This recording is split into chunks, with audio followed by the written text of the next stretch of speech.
Hello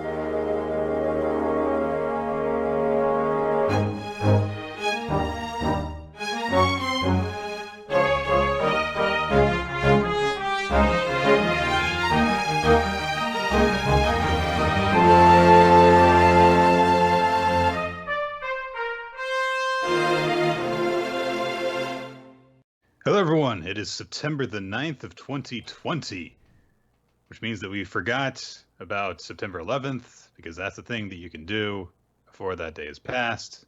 That was a thing that I saw on my Twitter feed, and I was just kind of like, I'm not surprised that somebody did that. And here we are now, several days after that happened, and I guess I forgot about it all over again. So there you go. All right, there we go. That's quite an opening for the show, isn't it? Yeah. Yep. Nick talking about his Twitter feed. I was gonna say let's this go was to my Twitter feed some more. So let's see here. There's Chris seeing out the notification that the podcast started recording. All right. Let's talk about that one. Let's see where that one goes. All right. I don't really have much of a tangent to go on today, Chris. I'm kind of relying on you for that. I woke up at like noon today. And as soon as we are done with this podcast, I'm going to drug myself up so that I can go to sleep at a reasonable time. Ooh. So I'm looking forward to that. Self-medication to sleep. That's a good way of living. What would I talk about? I could talk about Cobra Kai, which was really good. I've only seen a few episodes of that show. Definitely on the to-do list, though. First season, really good. Second season, I'm kind of starting to dip out of a little bit. And I'm going to tell you why. It's because it's becoming too much like Power Rangers, okay? There are too many scenes of really pretty teenagers, like 25-year-olds playing teenagers, hanging around, having kind of romantic feelings. Yeah, I'm like, we need to go back to the dojo that's actually cool, all right? So let's go back there. So I have some issues, but I'm hoping it gets better. I don't know. I'm still like in like episode 5 of season 2, so we're gonna see. Cool. Yeah, there we go. All right, Nick. Let's wrap it up. Let's start heading home now. We did our Cobra Kai review. All right, that means that we talk about what's the series that people want us to talk about the least? I mean, depending on who you talk to, it's Ayakashi Triangle. We'll talk a little bit about that when we get to it. There is something that I should actually address in relation to that, but we'll talk about it in the course of things. All right, Nick, let's talk about High School Family. So let's start with My Hero Academia. Okay. We have a lot of manga to get through today because it's one of those weeks where all of the irregular stuff hits. So we've got a lot to get through today, so let's just kind of fucking do it. My Hero Academia, number 283, 75. That's not confusing at all to read that way. It's going to be really awkward when My Hero runs for 16 more decades and we get to chapter 2,800 or 28,375. So it's actually going to have to go a lot longer than that. Somewhere in the 3,400s, I guess. And then that chapter comes out. Everyone's going to be like, is it this one or is it this chapter from fucking like 150 years ago? That doesn't even faze me anymore because, you've also got, I'm already used to like just kind of taking into account the 2 different negative chaptered arcs of Bleach. So, no problem, man. Yeah. So we get this shot at the beginning of the chapter, which is a very comic book looking thing. Honestly, it's all of the kids that were in the backup group of students of classes 1A and 1B that were trying to stop Gigantomachia a few chapters ago, and they are all on the ground and looking pretty distraught as they witness the path of destruction that Gigantomachia has been on. Of course, we saw that his rampage was taking him into a city nearby because their plan seemingly failed. Shoji tries to check on the condition of some of the heroes, the pro heroes that were on the scene. We see that Tokoyami still got Hawks with him, along with a few other heroes. He is using Dark Shadow to. He's seemingly the only person who is actually up in the group that he is in. Mm-hmm. So things are looking really bad for this particular group of the pro heroes. And Yairozu explains as she recaps kind of what happened that basically pro heroes were looking out for them, and the League of Villains did not consider them worthy enemies worth focusing on. And so as Gigantomachia was on this rampage, fighting against people like Sun Eater and Fat Gum and a whole bunch of others, Majestic, that one wizardly hero that we saw the last time we talked about this group, summoned a bunch of hoverboards, basically, that carried all the kids away to safety. And I hope he's the new number 6 hero, so it could be another number 6 hero that everyone's like, yeah, that dude, old Majestic. Like he dies in this chapter, but he's posthumously awarded the title of number 6 hero. Carrying on from the legacy. They're like, all the best heroes. The shield guy. Ring dude. His name was Crust, the shield guy. Shield man, the mighty shield man. And magic person. His name was Majestic. No, I don't think that's right. And who shall where did this MC come from? He knows nothing about any of these people. Who shall ever forget the next 6th rank hero? The person who worked for Night Eyes Academy that wasn't Bubble Girl. Centipedo, I think?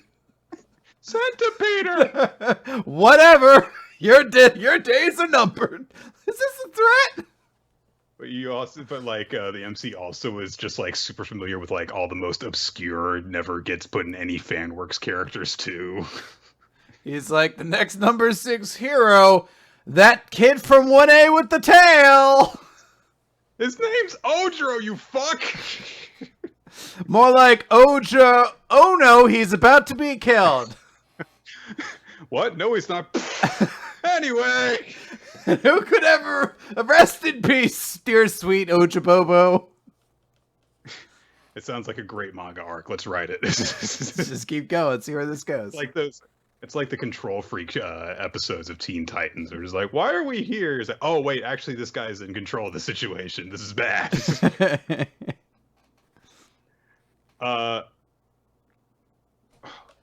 Shimage.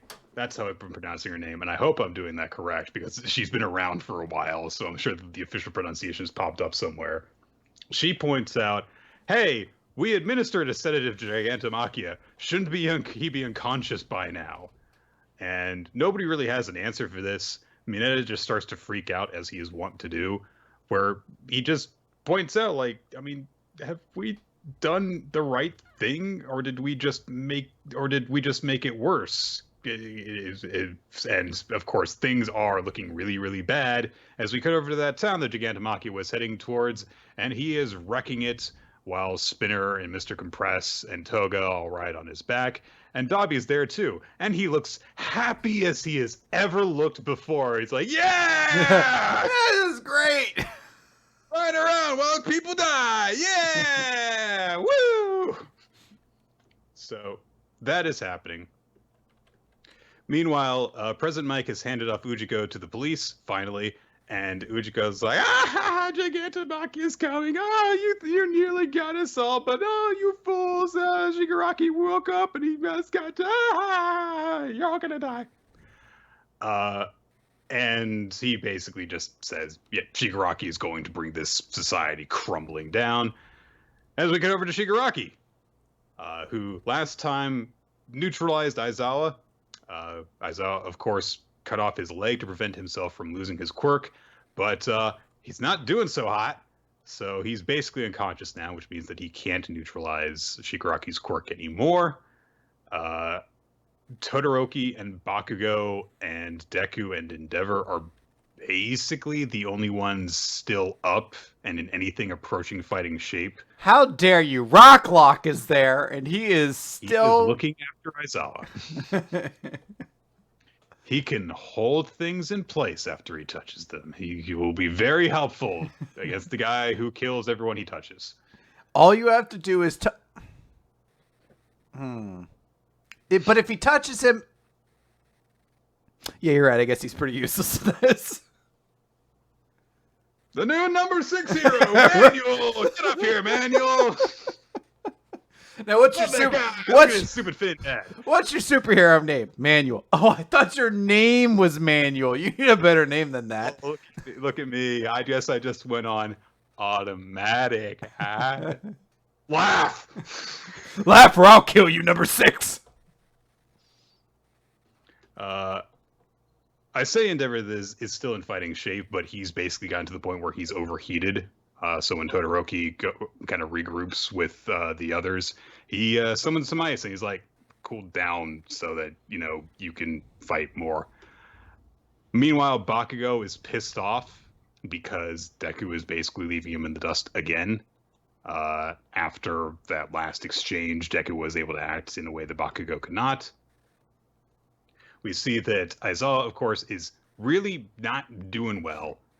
They try and use his binding cloth to apply a tourniquet, and they're like, how do we do with this thing? Because it's a weird cloth that is meant to basically be a grappling hook, though. So that makes sense that they don't really understand how to use it.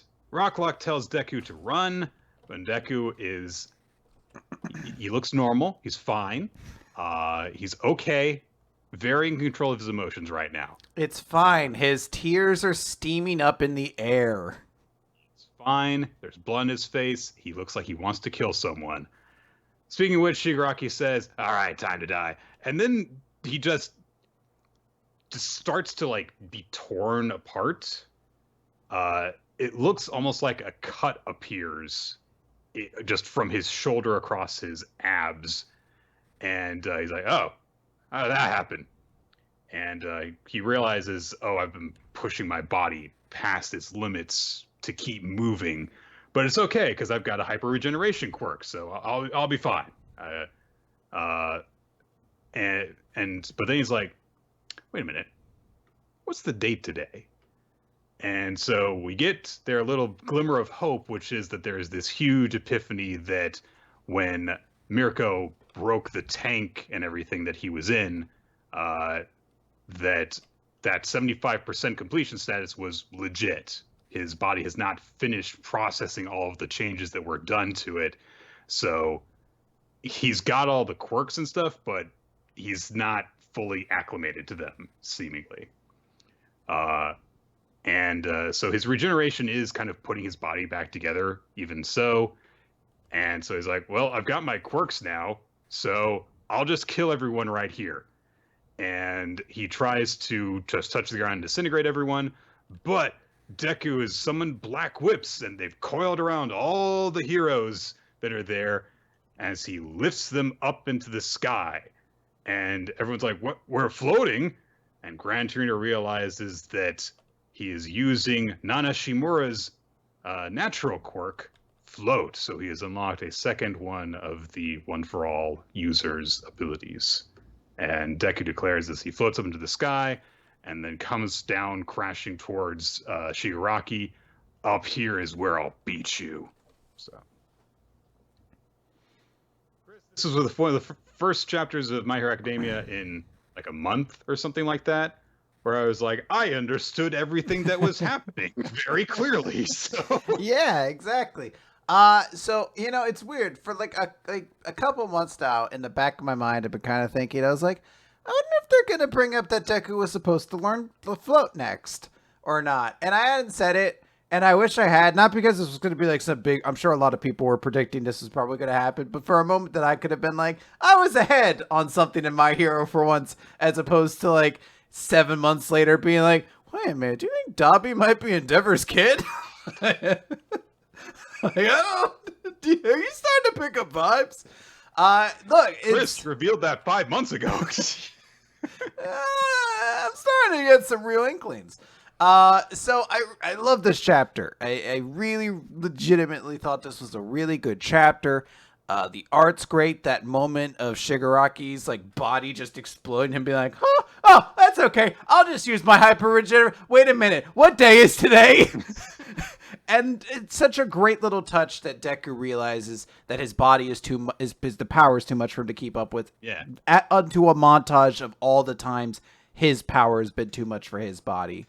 I did kind of skip past the moment that it leads to as well. That hey, Mirko is to thank for this opening, and we see that she's still alive and she's still conscious, even because Mirko's just kind of a I win or I die kind of character. So yeah, there's a nice little recognition of that, which is cool. Yeah, it is great. And I really like the ending. There's something very cinematic and awesome about Deku using the Black Whips, which we have seen him slowly learning over like a year and a half, 2 years now, like really gaining a grasp on these powers and finally using it in this big, awesome display to get everybody off the ground and then activating this new quirk with Float. It's just very satisfying. This is like a really great climax. It does make me think that this is going to be a more definitive kind of conclusion than perhaps we were, because I really am not sure if we can go anywhere else but down from here in both a literal and figurative sense. But this is such a great chapter, I don't even really care.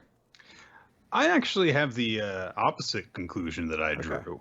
I feel, not in terms of like the quality of the chapter, but in terms of where it's going, because I think that if you set up like, hey, there's all these other owners of quirks who have had One for All, then I feel as though the conclusion you draw from that is, oh, Deku is eventually going to unlock them all. Yeah. Maybe not necessarily all within the narrative of the story. Maybe there will be like a time skip, and he's got, all of them or something like that.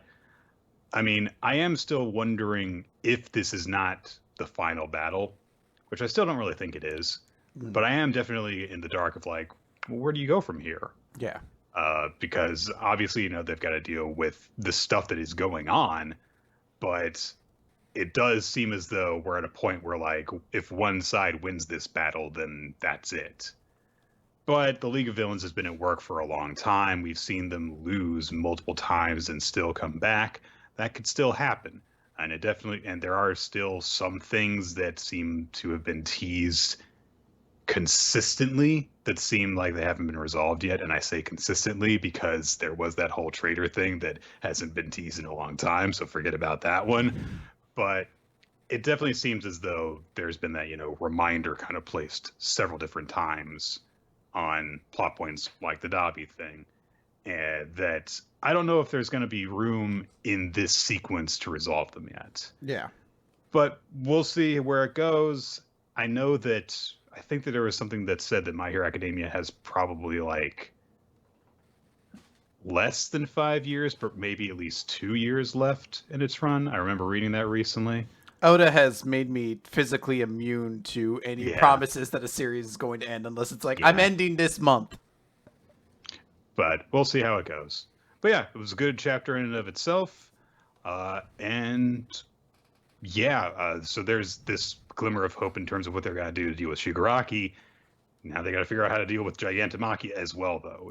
I like that they have kind of elevated his threat level to the point where it's like he is just as big a problem for everyone to deal with right now. Low key. So like one of the things that's been kind of interesting is that this arc has kind of helped the heroes take some L's. Crust is dead, the biggest hit of them all.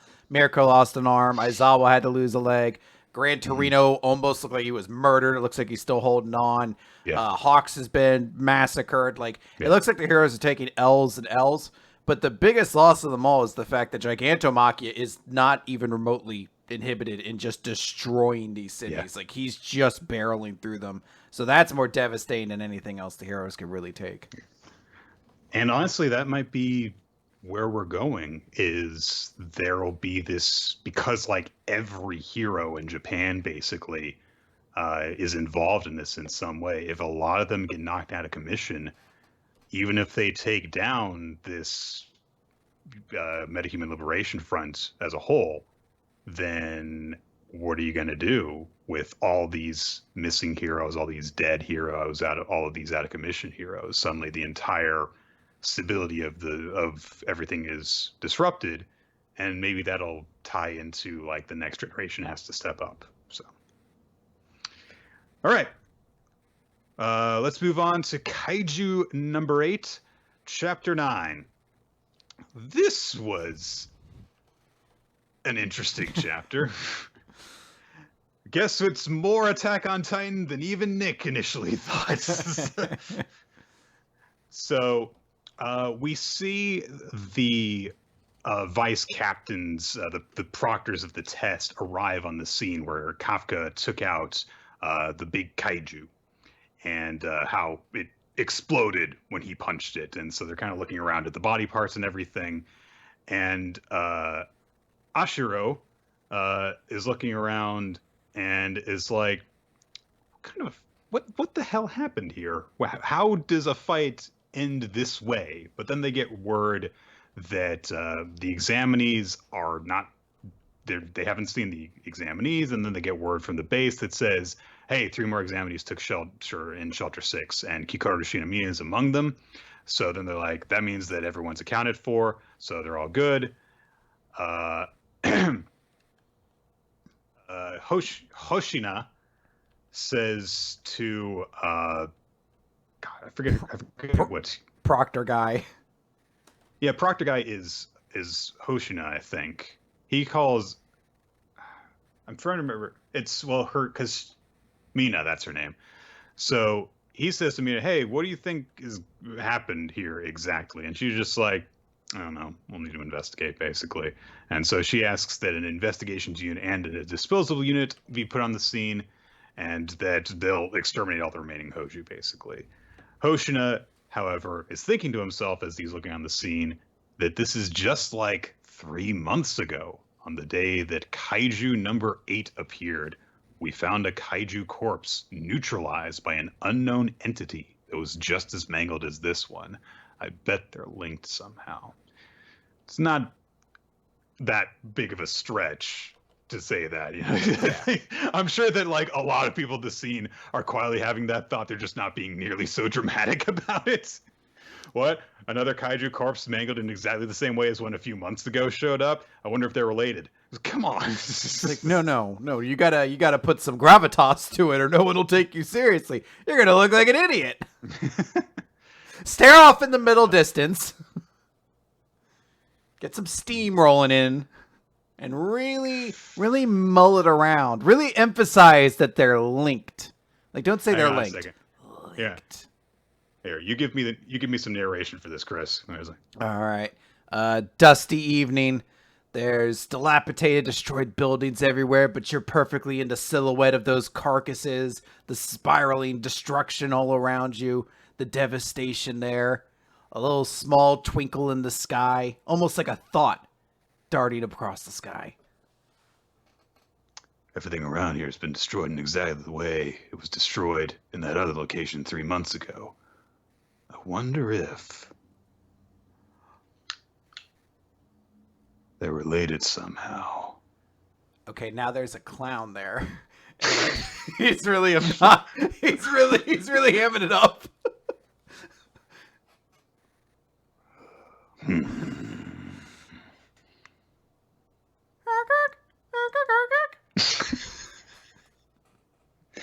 All right, good. Scene. No one knows what happens to that clown. Kafka has been taken to the hospital, of course. Ichikawa is there with him and provides an update. He says, like, yeah, Shinamiya seems to be in stable condition, and they're treating her with the best science the defense force has to offer. Kafka just goes, what about me? I want that. And Ichikawa's like, I mean, you only have a few minor fractures, sir, so you're fine. The best treatment modern medicine could afford. I want that. What a weird thing to like demand. I want to have the best treatment. It's like, you want to be so injured that you need the best treatment that science has to offer? I'm just saying, now that I know it's an option, I really kind of want it. But Kafka actually seems to be reflecting on the test that they were going through before the attack happened, because he's like, hey, I'm going up against all that tough competition. Just reminded me, chasing after your dreams means getting beat at that one big thing you just can't give up every second of every minute. But you know what? The chase can also get you so fired up that you stop caring about any of that. And that was just the reminder I needed. And that's all because, and it's all because you gave me that initial push. So thanks, Ichikawa. And we see after this that Mina comes in. But we also see that just before she comes in, she kind of stopped outside the door. So she kind of overheard her old friend, giving that little speech to Ichikawa. So, But she steps in. And Kafka, of course, is serious. He doesn't say anything to her. Ichikawa is like the only one who reacts to her presence verbally. And she says very formally, I was informed the two of you transported the severely injured Shinomiya to safety. And she salutes them and says, your rescue efforts are greatly appreciated. And then she turns and leaves after saying goodbye. And Kafka starts to call out to her. But then he's like, no, not now. I'll speak to her after I become an officer. Just you wait, Mina. So shonen. I really want him to be like, no, I'll speak to her after I get a long-running anime agreement. Not until then. After she becomes the voice actress. I won't talk to her. I will text her, though. That's not cheating. Friends text each other. They definitely don't talk to each other, though. That's only sexual. That's right, Chris. God, Bakuman's really dumb when you dissect it from afar. No, what? No. Listen, Chris, this woman can't have a publication in Jump unless she draws panty shots, but she's not good at panty shots, so we need to have someone teach her panty shots. I forgot. And guy try and extract sexual favors from her in exchange for panty shots. But fortunately, there's a really noble, hot-blooded guy who will teach her all about panty shots just for free because he's that good a guy. I legitimately forgot that was a storyline until you mentioned it. There's this new artist who Takagi is going to show all about how to, the ins and outs of being an artist. And Mashle is going to feel really like, oh no, is he falling in love with another partner? Is he neglecting me? But then he's going to finish up with them and come back to me, and we'll never hear from that guy again. The series will get canceled, and we'll just completely forget about him. Oh man, what a dumb series. But then there'll be this one guy who writes manga by committee. Oh my god! Jesus! Jesus! I forgot that. Oh my god! It's like a reminder of every dumb narrative that show had. Holy fuck! I forgot there was like a manga chat room by committee, and they're like, we're making popular series. But then it didn't work, so he was like, I'll just establish an entire company to do this. Holy shit. All right, so... It felt like Sadistic September, really. I know we're in it, but that really was a moment I was like, fuck, dude, how did I forget every one of these stupid plot points in Bakuman? We recapped this. Why didn't we shit on this more back in the day? I think that we were just more open to it. I don't know. All right, so Mina walks off. Kafka makes this bold, like, I'll talk to her after I become an officer, which hopefully will be in, like, 10 chapters as opposed to 100. Yeah. You were saying last time that you didn't really find Mina very interesting, and I think that we're kind of meant to not really get a lot of insight into her just yet.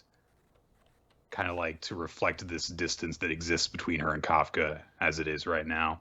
But I think there was actually a moment in this chapter, it's on like page 10, where it's just a shot of her being like, your rescue efforts are greatly appreciated, but there's something about the way her eyes are drawn there that made me feel like there could be more to this character than just like the Steel Ice Queen kind of character that it felt like she was initially. I feel like now I have enough faith in the artist to do something interesting with her character, where at the start it felt like hey, I want a cool, confident, I take no nonsense female lead who really just won't have a personality besides being competent.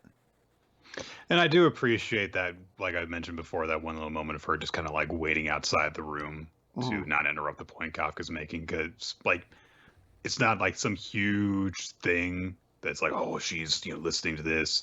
We don't see her thoughts or anything like that. It's just kind of like she was waiting for Kafka to finish that point before she came in to be, and then she acted immediately professional and then immediately left. So, Yeah. interesting. So then we get to the big part of the chapter. So there was that giant kaiju that was involved in the fight, the one that Kafka punched and blew up. But before that, there was the weird flat-headed kaiju that could speak English that was the first to attack Kikoru. And we see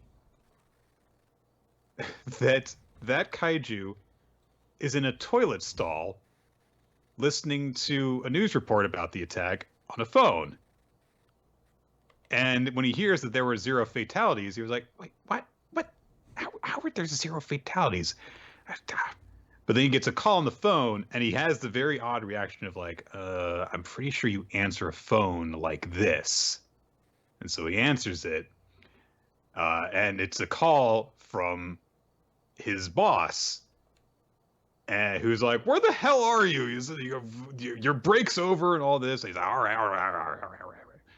And his body starts to pulsate and swell up in weird places as he takes on a human form and pulls on a uniform as we see him go up to Kafka's cleanup unit. And they're like, hey, newbie, make sure you say something before you go, use the bathroom for forever, come on.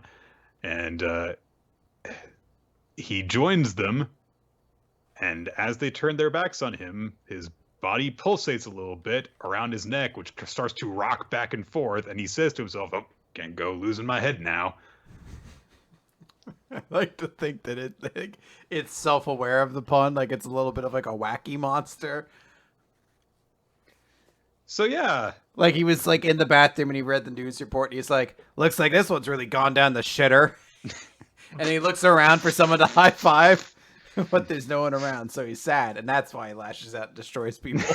That's why he's an evil kaiju, yeah. So apparently Kafka is not wholly unique. There are other human-appearing kaiju in this world, or at least there's one other one. Presumably, there's more than just this one, however. So yeah, like I said, more Attack on Titan than I expected, because that was a thing that became a bigger thing very quickly of human Titan things. So yeah, we'll see where this goes, and I love the reveal that he's actually like part of this disposal unit as well, but we don't see his face. So I mentioned before on Twitter that like this was an obscenely tough week for me to pick a favorite chapter this week, because like I was just reading through the chapters and I was like, wow, there are just so many really, really good chapters this week. And that wasn't even including series like Undead Unlock and Jujutsu Kaisen that we don't add to the recap. I was like, this is really good. And then like halfway through the week, I was like, fuck. And that's not even including series like Kaiju number 8 that we already that was already out. That was also a really, really good chapter, because there's something so fucking good about like the visual of leaving the hospital and seeing like that creepy monster. And he's just squat up on a toilet like, 0, nobody died. This is like, I was like, this is a really fucking great chapter. I don't know, everything about it. This has got me interested, if nothing else. Yeah, and we got character development. But this was the first one of like, oh, we're getting a little peek at something bigger going on too. Yeah. So let's move on to talking about Spy Family. We begin opening on Yor and Lloyd. Not Lloyd, sorry. Yor and Anya. And Bond, who has a little tennis racket in his mouth, which he's going to destroy. Dogs are just going to rip through that. Apparently, they decided to play tennis while Lloyd is also off playing tennis. So But Yor is lost in thought while Bond and Anya play, and the ball kind of heads towards her, and because she was told like, oh, Lloyd is going to a tennis competition with some work associates. Not a lie. But she's like, does that include her? Who is that woman exactly? I mean, probably nothing, but I mean, if I had to return to my old life and make Yuri worry again, maybe I need to make sure it doesn't come to that. And she's like squeezing the tennis ball in her super hitman fingers. And so Anya, of course, can read her mind, so she's trying to, reassure her without revealing that she can read her mind and stuff. But Anya being sweet basically makes her happy, basically. Before we cut over to the tennis competition, last time we saw that Lloyd and Twilight's next opponents were going to be these roided up giant muscle men. Twilight explains, by the way, I didn't mention this to you, but in this tournament, modified rackets, special gear, doping, and unsportsmanlike conduct all are allowed. Anything goes. And you can have implants reinforcing your skeletal structure. You can place tacks on the opponent's bench. But some of the examples that she's given that she doesn't name by word but are in this like explanation panel, there's a guy with 2 rackets. There's a woman with like a Darth Maul double-bladed racket. There's a psychic guy who's just manipulating a ball mentally. All these are legal tennis rules, Nick. I read Prince of Tennis. You're allowed to have as many rackets as you can hold. Oh. What? What? So they look at the muscle men over there, and so, yeah, and she's just like, yeah, I think steroids are involved here. One of the 2 muscled up tennis guys decides to be a heel and rip up the side fence, and because a fan in the audience was like, yeah, what made this bad? They're super strong. One of them pops a tennis ball. Then he starts mocking Lloyd, being like, did you pee your pants? Maybe you ought to get your girl there to change your diaper. Why, you chicken? Why don't you say something? Maybe you're an idiot. And so obviously Lloyd's just like, whatever. But Twilight snaps and destroys both of them. And we see that the game ended with Herb hitting every single smash into their bodies. So they lose. They do. And the phonies win. Hooray, Team Phony. There's also the weird moment where he's like, you should go have her change her diaper. And she has a little thought where she's like, of course, I'd be happy to. I was like, all right. I feel like that's moving into a fetish that I didn't know about, but all right, you go for it. So what kind of things would you like to theoretically explore with Lloyd? Yes. But what kind of yes? Yes. Okay. So,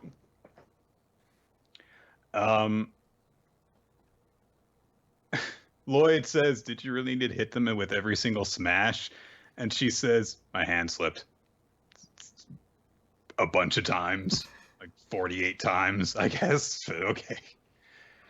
So, yeah, they move on. We get a montage of them progressing through the tournament until they reach the finals, and they are up against the person who's running the tournament, Campbell, his son and daughter, who have been training together since early childhood. And so, of course, they're like, since, he's running this tournament, we have to be aware of them trying to tip things in their favor all the way. We have to be prepared for anything. So Nightfall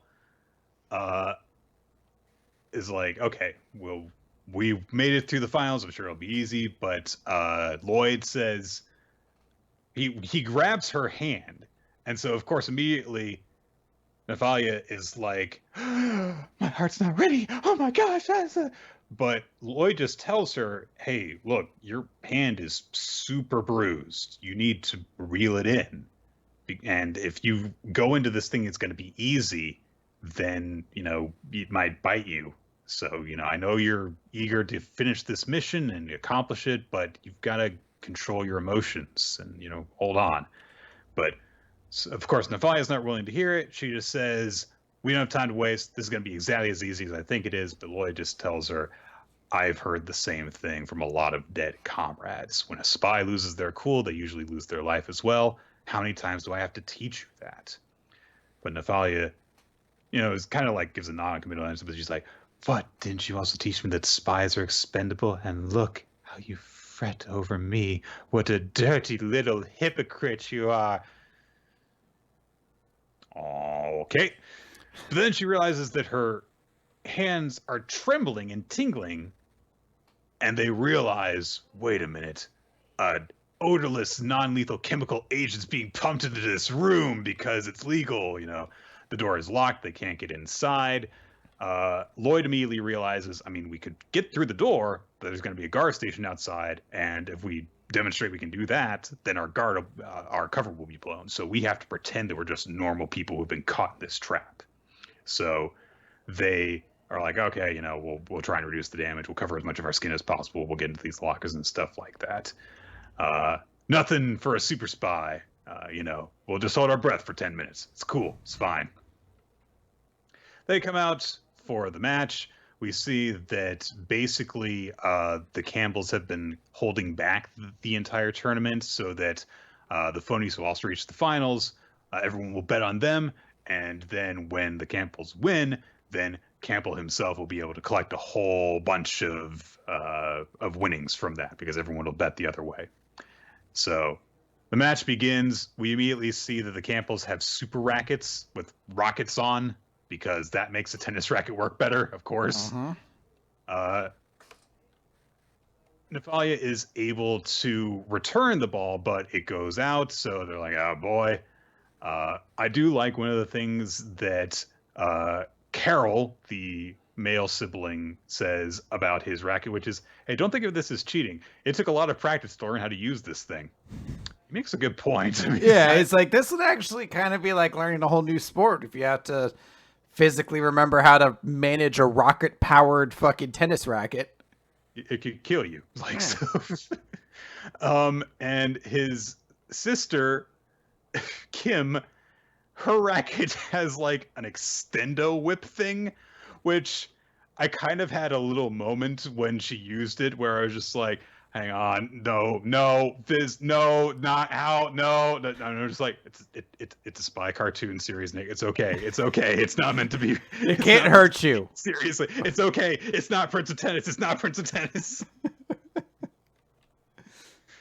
So it looks like the Campbells are going to do really well. They start racking up the games, and they win the first set. So they're like, oh, wow, the Phony's going to lose.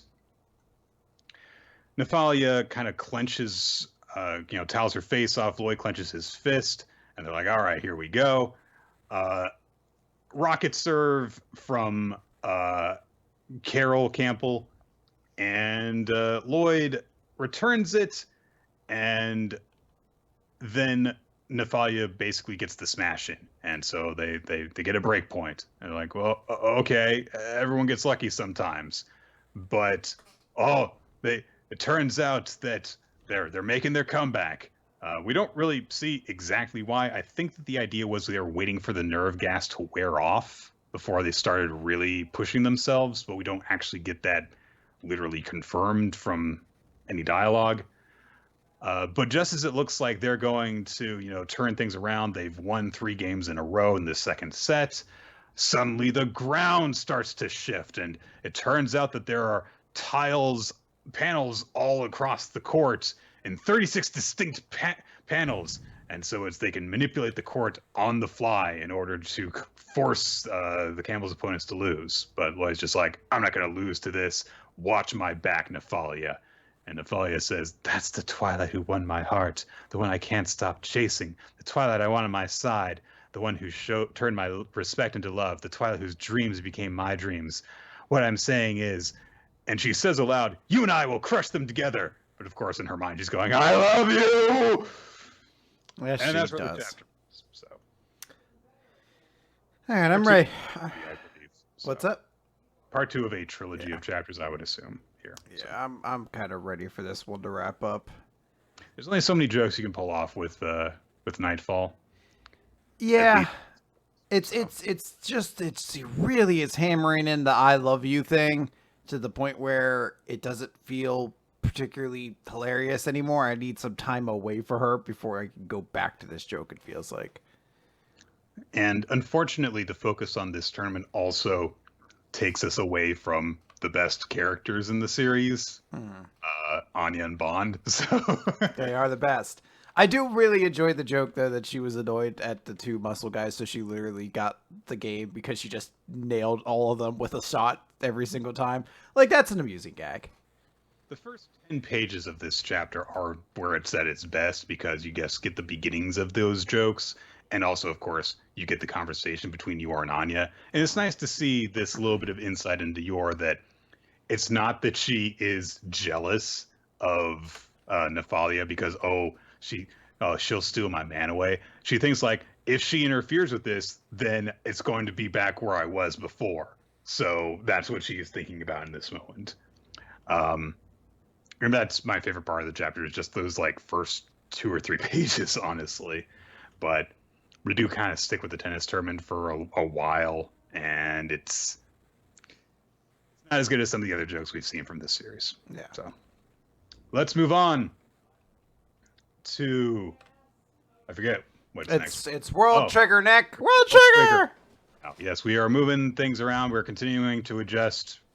So yeah, we're kind of putting all of our irregularly scheduled series all in a block right now. So,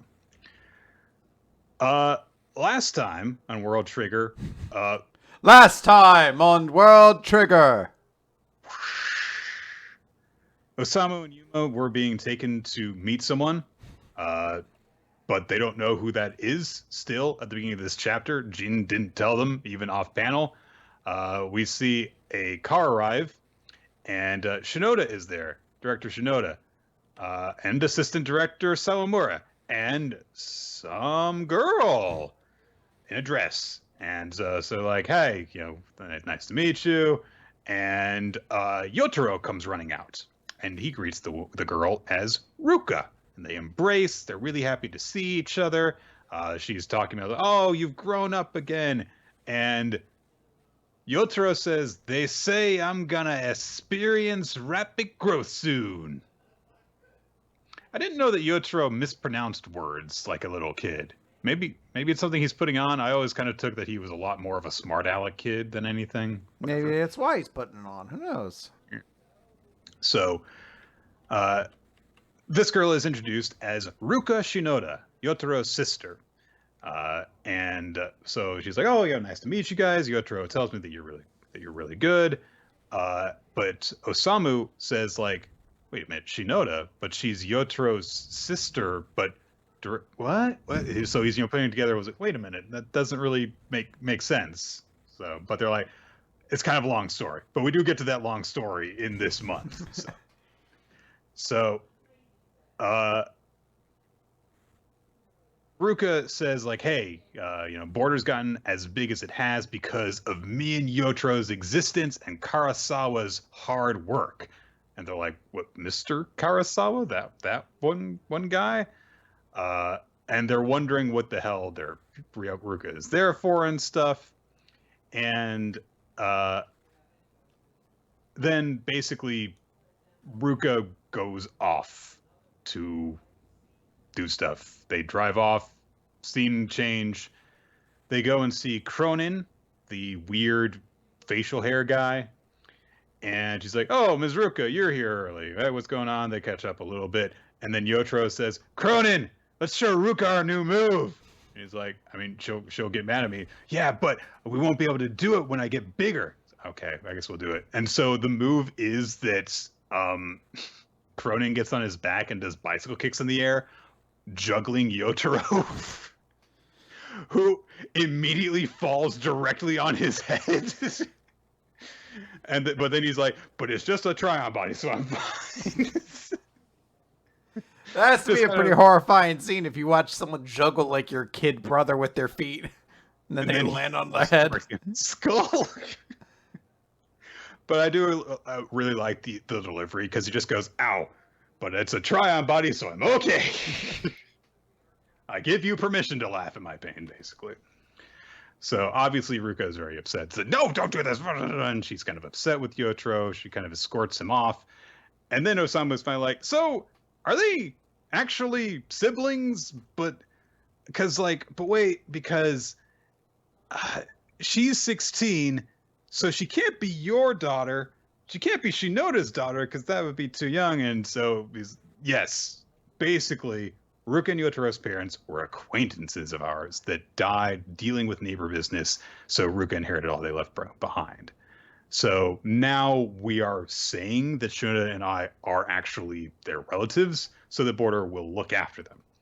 And Osamu's being a great, expediting exposition here because he keeps on, asking, repeating, but clarifying questions. Like, you're related to them? Not quite, you see. Oh, but I don't understand. If you don't have the same last name, then how are you related? Oh, that would be useful for making sure you aren't bothered by outside agencies or anything like that, then. Exactly. And you see... but we do get this cute scene as they hear giggling from outside the room. Yotaro is being tickled by Ruka as she does that, very little kid thing by, lifting him up in the air on her feet and pulling on his arms to stabilize him. But Ruka spots them, and she's immediately like, Yotaro said he wanted to play! I'm not doing this because I love my little brother! So, Jin shows up at that point. They catch up with him, and Osamu says, so was Ruka the person you wanted us to meet? And he's like, oh, no, not her. I was so worried there was only one chapter this month because I got to that point and I was like, if there's not another cocksucking chapter where they fucking tell us who the person is. So we suddenly, at this point, after Jean's like, oh, hey, I want you to meet, now that you've met her, this will make this easier as we meet this next person, switch to a try-on body, and although keep your street clothes on. And Osamu was like, okay, as we cut over to a Galapala expeditionary ship, where some people are on it, are talking, and they're like, it's 30 minutes to sunset, it's almost time, all right, let's go. Next chapter 201. By the way, that was the 200th chapter of World Trigger, and it was just kind of, all right. Well, his sister, play with the brother, yeah, there you go. What's his name finally showed up, I think, after being mentioned a whole bunch of times, the Canadian dude or whatever. Yes, I guess. I don't know. There's so many characters in World Trigger, and it doesn't come out enough for me to keep them fresh in my mind, unfortunately. Nick, who are the 5 characters in this ship right now? No. So we get a flashback, also sit in the Galapola ship interior. And we have it established that, by the way, this is the same day that Osamu and everyone had Yakiniku. Okay. All right. Now I know. Oh, now I know what day it is. So we see, people are talking with each other, and one of them says, what I'll do is I'll go in my real body, and since I will be going in a try-on body, I'll be able to not trigger any of Miden's try-on detection system stuff. And they're like, I mean, I guess that should work, but it'll be risky. But he says, I'm not going to, try anything. I'm not going to attack anything. I just want to gather intel. I'm just curious about Miden. And so this guy, Rata, goes off with long-haired Reggie, I guess. Nick, just don't let it... Couldn't just be Reggie. No, you can call him that, though, and no one can question you. Yeah. So Reggie and Rada go off, and they're like, all right, let's go. And rather than be stealthy, we'll just do this in the open. And they're looking around as they the nightlife in this city, and try on field lights, maybe, I guess. And they kind of are just chatting, basically.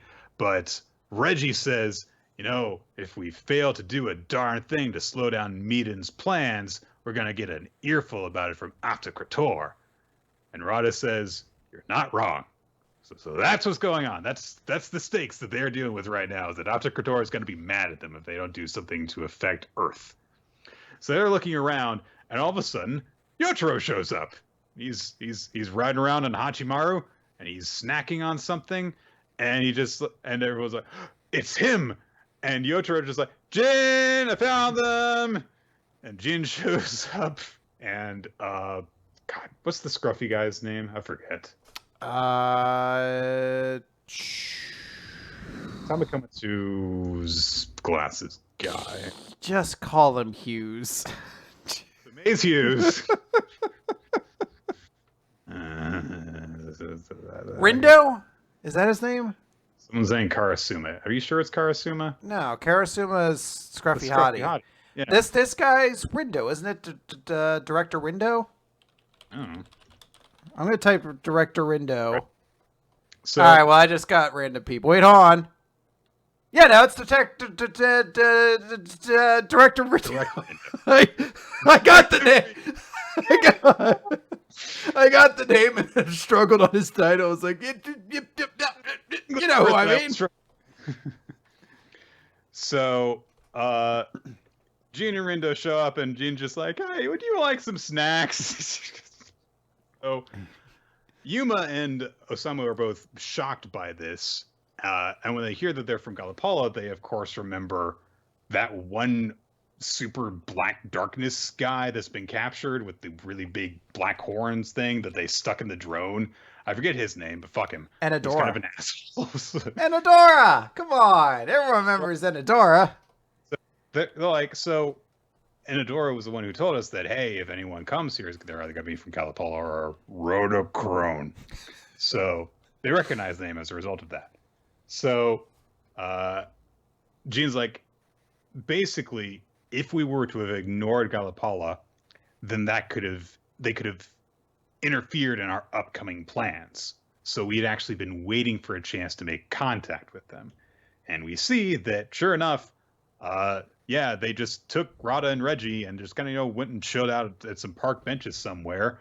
Gene introduced himself very, very humbly as an elite member of Border. Then he introduces Rindo and Yotaro. And Rata and Reggie introduce themselves as well. And Gene's like, hey, listen, if you cannot, just don't activate your triggers, because if other agents realize you're here, things are going to get messy. And Reggie's like, well, that depends. And I was like, keep it in your fucking pants. Calm down. So, and Rata admits, like, we attacked your base. And if you decide to arrest us, then I guess you'll be within your rights to do that. But we kind of want to hear what you have to say first. So Rindo says, we want you to quit your current mission. The mission that Aftokator has sent you on to interfere with our away mission. And look, you don't have to confirm one way or another if that's actually what you're doing. We're not trying to, screw you over here. But look, we're not happy with, our city being attacked. When our civilians get hurt, that puts us in a tight spot. But you guys didn't target civilians. You went for the hangar. You went for a much tougher target. And so we figured that you might be open to a conversation. You might want to avoid having an all-out confrontation with us. And we also figured that since that more surgical strategy you tried to implement failed, that you might get desperate and try something more violent, attack the city, for example. And we can't afford to deal with that right now, so that's the position we're dealing from. So Rada says, so are you trying to, warn us off here? Is this like a get the fuck out kind of thing? And Rindo says, no, we're offering you a deal. If you back off for now, we'll work some magic in our organization and delay the launch day of the mission, which currently is set to happen in no fewer than 50 days. So what you guys can do is you can go to Aftokator, tell them we've been delayed by 50 days, and claim that your interference was successful. So, of course, in the present, Osamu's, shocked by this, because, you really are okay with offering to delay the away mission for that?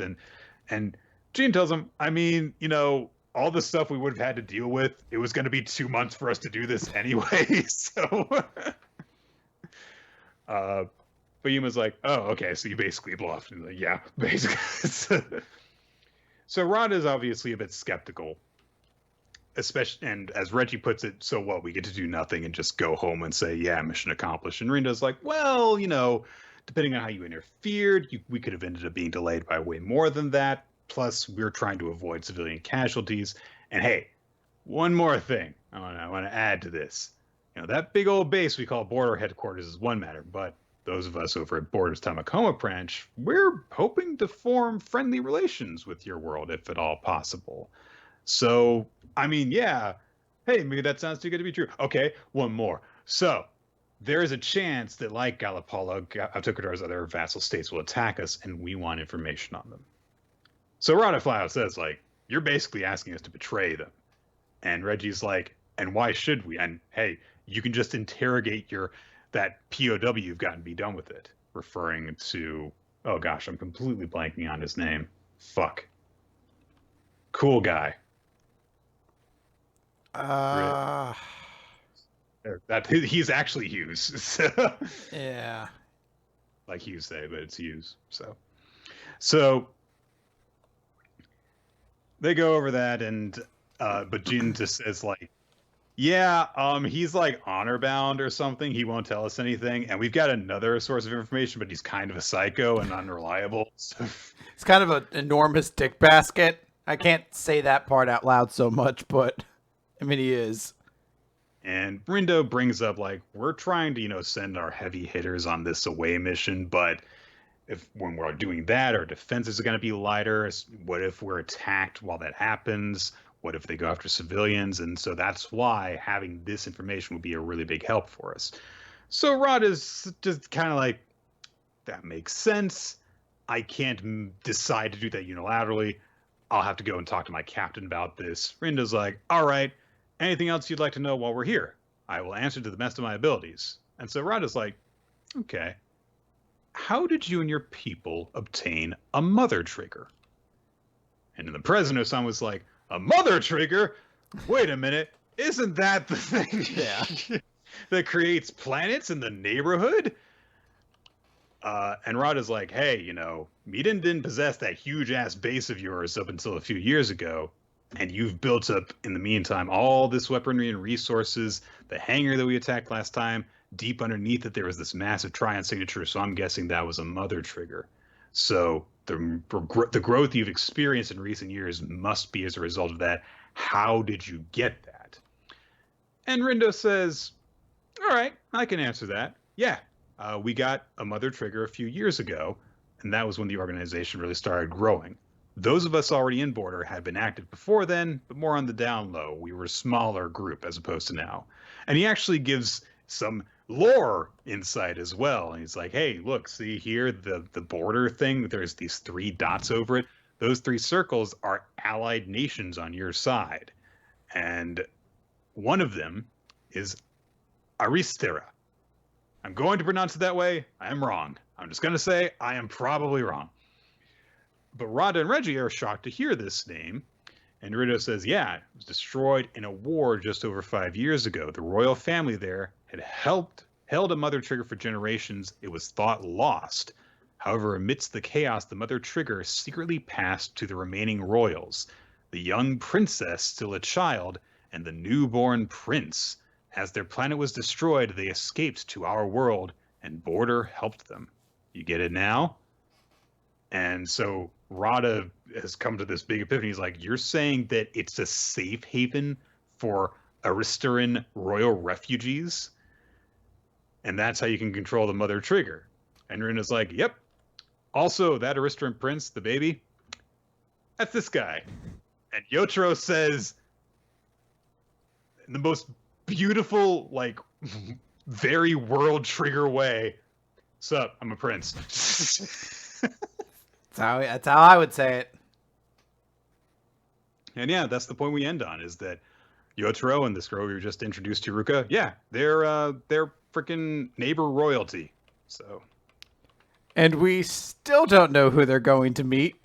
One would have to assume it's probably those guys again, but we still don't actually meet the people who I think Jin's trying to introduce them to. So it also appears that Cronin is the bodyguard that was with Yotaro and Ruka when they were escaping. He looks very similar to the guy in the flashback that we see carrying Yotaro. Yeah. So.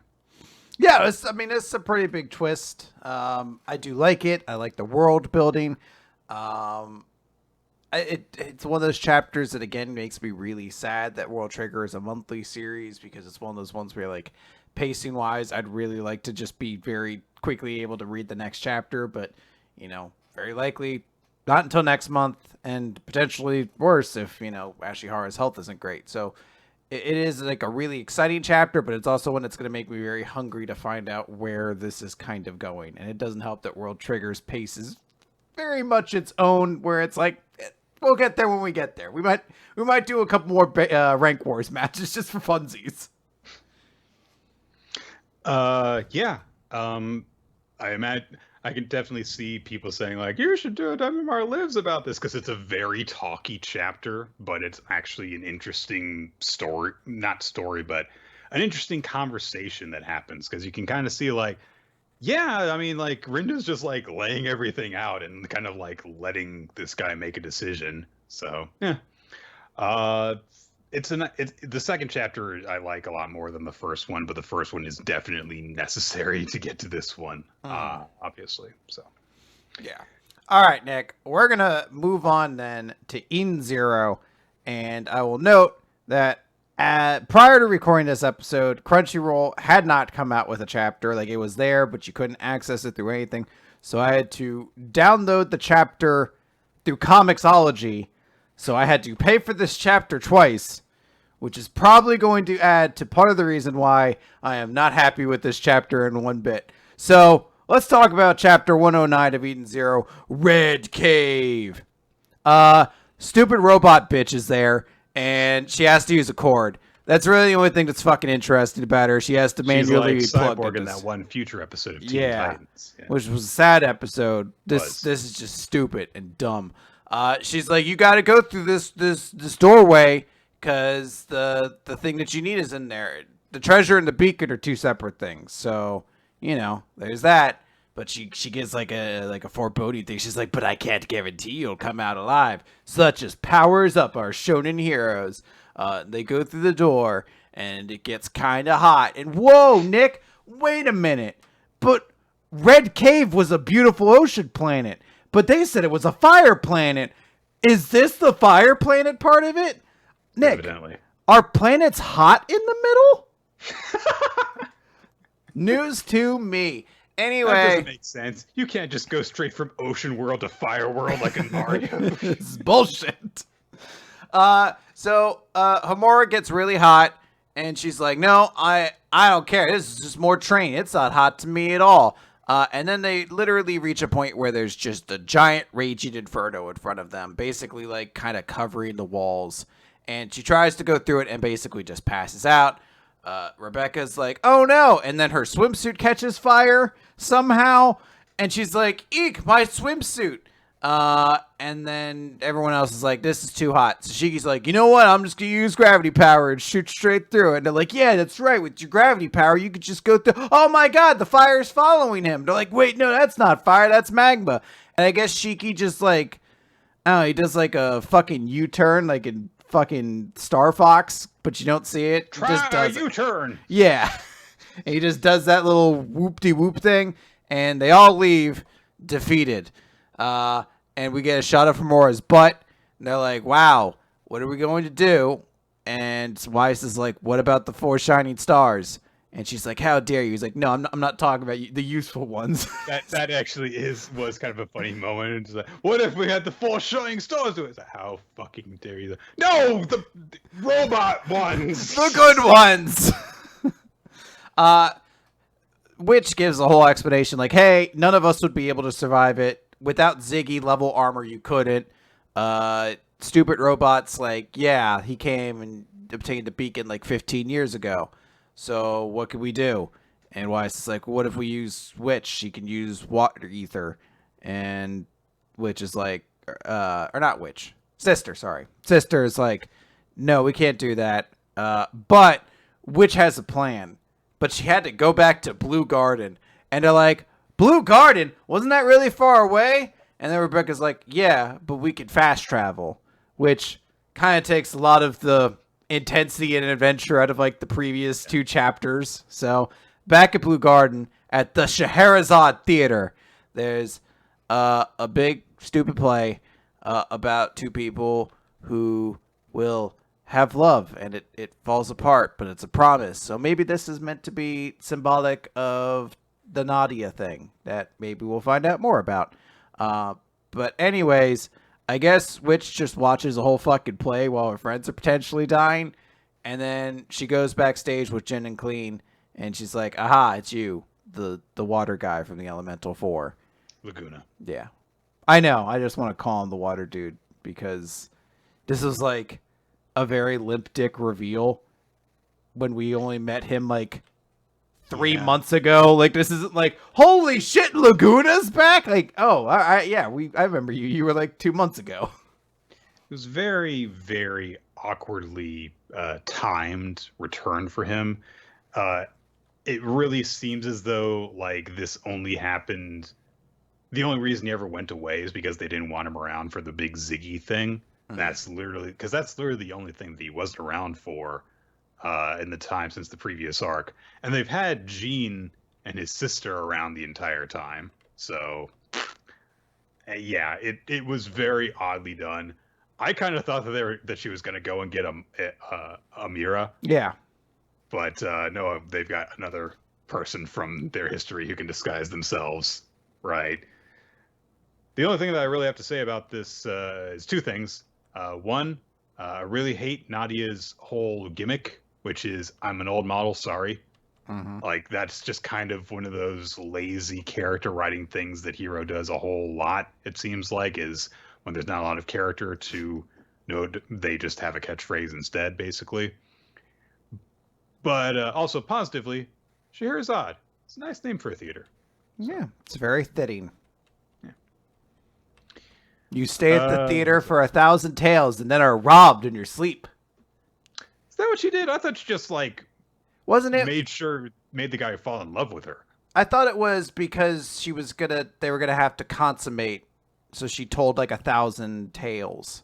He had a different wife every day and executed them in the morning after fucking them that night, basically. So she would tell him stories and always end the night on a cliffhanger, so we would want to know how the story ended. Then the next night she would complete the story and then start telling another one, so that she kept on doing the cycle. And eventually she ran out of like stories to tell, but by that point he had legitimately fallen in love with her. Okay. See, in my mind, I mostly know it from the Magic card, where if you play it, you just start a new game of Magic with the cards you have left in your deck, and then you just basically play on top of the other cards, and then whoever loses that duel loses half their life in the first game. And you're like, yeah, this is meandering and kind of pointless. Thank you, I suppose. I just made this one game last twice as long. Yep. All right, well, that's that chapter. So let's talk about Chainsaw Man. Chapter 83. Death, Resurrection, Chainsaw. Mm-hmm. The 3, those are all signs of the cross, I believe, or stations of the cross. The death of Jesus, the resurrection of Jesus, and the chainsaw of Jesus. Chainsaw of Jesus, they don't teach you a lot in school because it's pretty metal.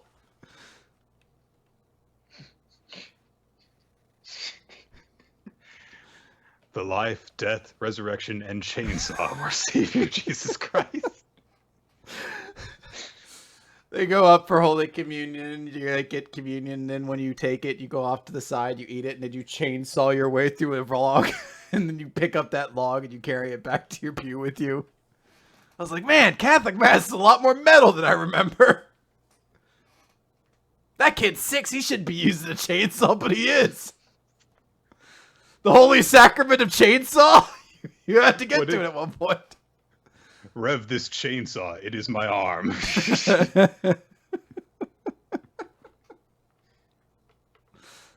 Makima gets ready for her day. which includes using a lint roll kind of thing to get the hair off Hey, of her dress shirt. I know what that's like. She leads Denji by the hand down the hall. I think this is actually still her apartment building, in fact, because I think that they literally just walk out the door and they're going down the hall. So she introduces all of these people who are, kneeling in subjugation before them, a lot of whom have their heads on the floor next to them. And I was like, yep, there's Seraphim, uh, Galgali, Dominion, Virtue, a lot that we have never seen before, but also ones that we saw had died, like the Angel Devil, like Princey the Spider Devil, like Beam. And she introduced them all by name, and she says, they are all your followers. They and I had differences in faith, but they put their lives on the line and fought to protect you. They have all been waiting for this day, the day of resurrection. A bomb goes off! So last time we were saying, well, Kishibe is still out there trying to fight Manga. He's doing it now! Here we go! So there is this entire unit ready to conduct a raid, basically, on Makima's apartment. There's people in, SWAT gear. Kishibe is ordering people in. SWAT unit comes storming through the door. They spot Makima immediately. She and Denji are on the ground stunned. And they start shooting her and alternating shooting her so that she doesn't have time to get back up. And then Kishibe says, Anti-Makima squad, get ready. And there are 6 guys in suits on a roof nearby as the SWAT group is continuing to shoot at Makima. And Kishibe just kind of says, forgive me, as the 6 of them draw knives and slit their own throats after the first one of them says, Hell Devil, kill Makima and cast her into hell. And we saw that what the Hell Devil was capable of course. That, yeah, he'll fucking put an entire fucking building in hell. Sure. But Makima, while getting shot, turns to look at Denji and says, save me, the Chainsaw Man.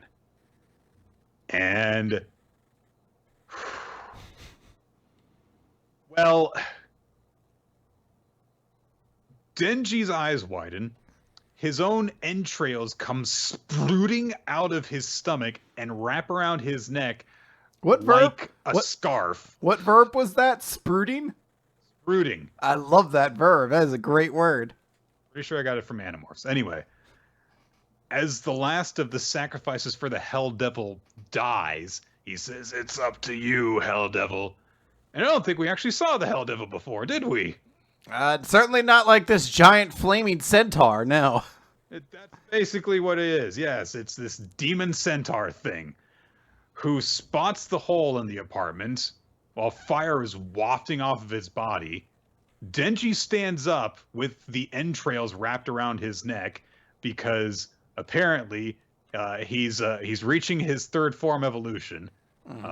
He's a ninja now. Yep. All of the SWAT unit are dead. They just are. We didn't see what happened, but they're dead. And Denji pulls his ripcord. And kills the Hell Devil. Basically. Certainly looks like it. On one page, he is pulling his ripcord. In the next page, Denji is landing past the Hell Devil with all sorts of chainsaws out. And the Hell Devil is in pieces. And Denji has gone full demonic form. There are these black scales covering his entire body. He's got 4 arms, and each of the arms has a chainsaw coming out of it, and he's got that entrail scarf trailing behind him. Yeah. And that's it. That's the chapter. Greninja sucks. Is that the chapter review? Yeah. Look. This is a crazy chapter. I have no idea how to even, process Chainsaw Man right now. Everything is, a mile a minute, it feels like. So, there's a part of it that's, is Chainsaw Man, Like, is Denji even in any control anymore? Because Makima just says, save me, and immediately his body starts doing it. Is it maybe that maybe is he now susceptible to her orders? Or, you know, there's a lot of stuff kind of going on.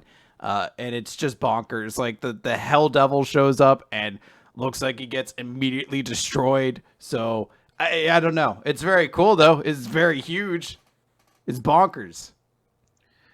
Yeah, I mean, like, last chapter, Denji, you know, Makima told him that he had formed a contract with Pochita. And so I believe the implication was that's why her control didn't work on him. So, yeah, I really have no idea what the hell is going to happen next. But I don't think that I've really known that for a while, because Chainsaw Man goes at such a relentless pace, both in terms of, like, it just goes and just is like, we're done with that, let's go. But also relentless in terms of, like, yeah, that just happened, get over it, let's go. So Indeed. Hey, Nick, I got good news for you. What's that, Chris? Guess who's in All Elite now? Kip Sabian has a mystery best man to reveal to all of us. Right. And you know anything, it's they just keep adding WWE people. Is it a WWE person? Yeah. Is it... It's a very fitting one. It's a very fitting one for today. For today? Yeah. Nick, what is today? It's the 9th of September. No, Nick, what is today? It's a holiday. Is it? It's on your t-shirt. Oh, it's... Really? Yeah. Really? Yeah. He's just I am just very right happy there. then. Yeah. He's going by Miro. Miro is All Elite. Cool. There you go. Awesome. That was a weird tangent that happened in the middle of this podcast.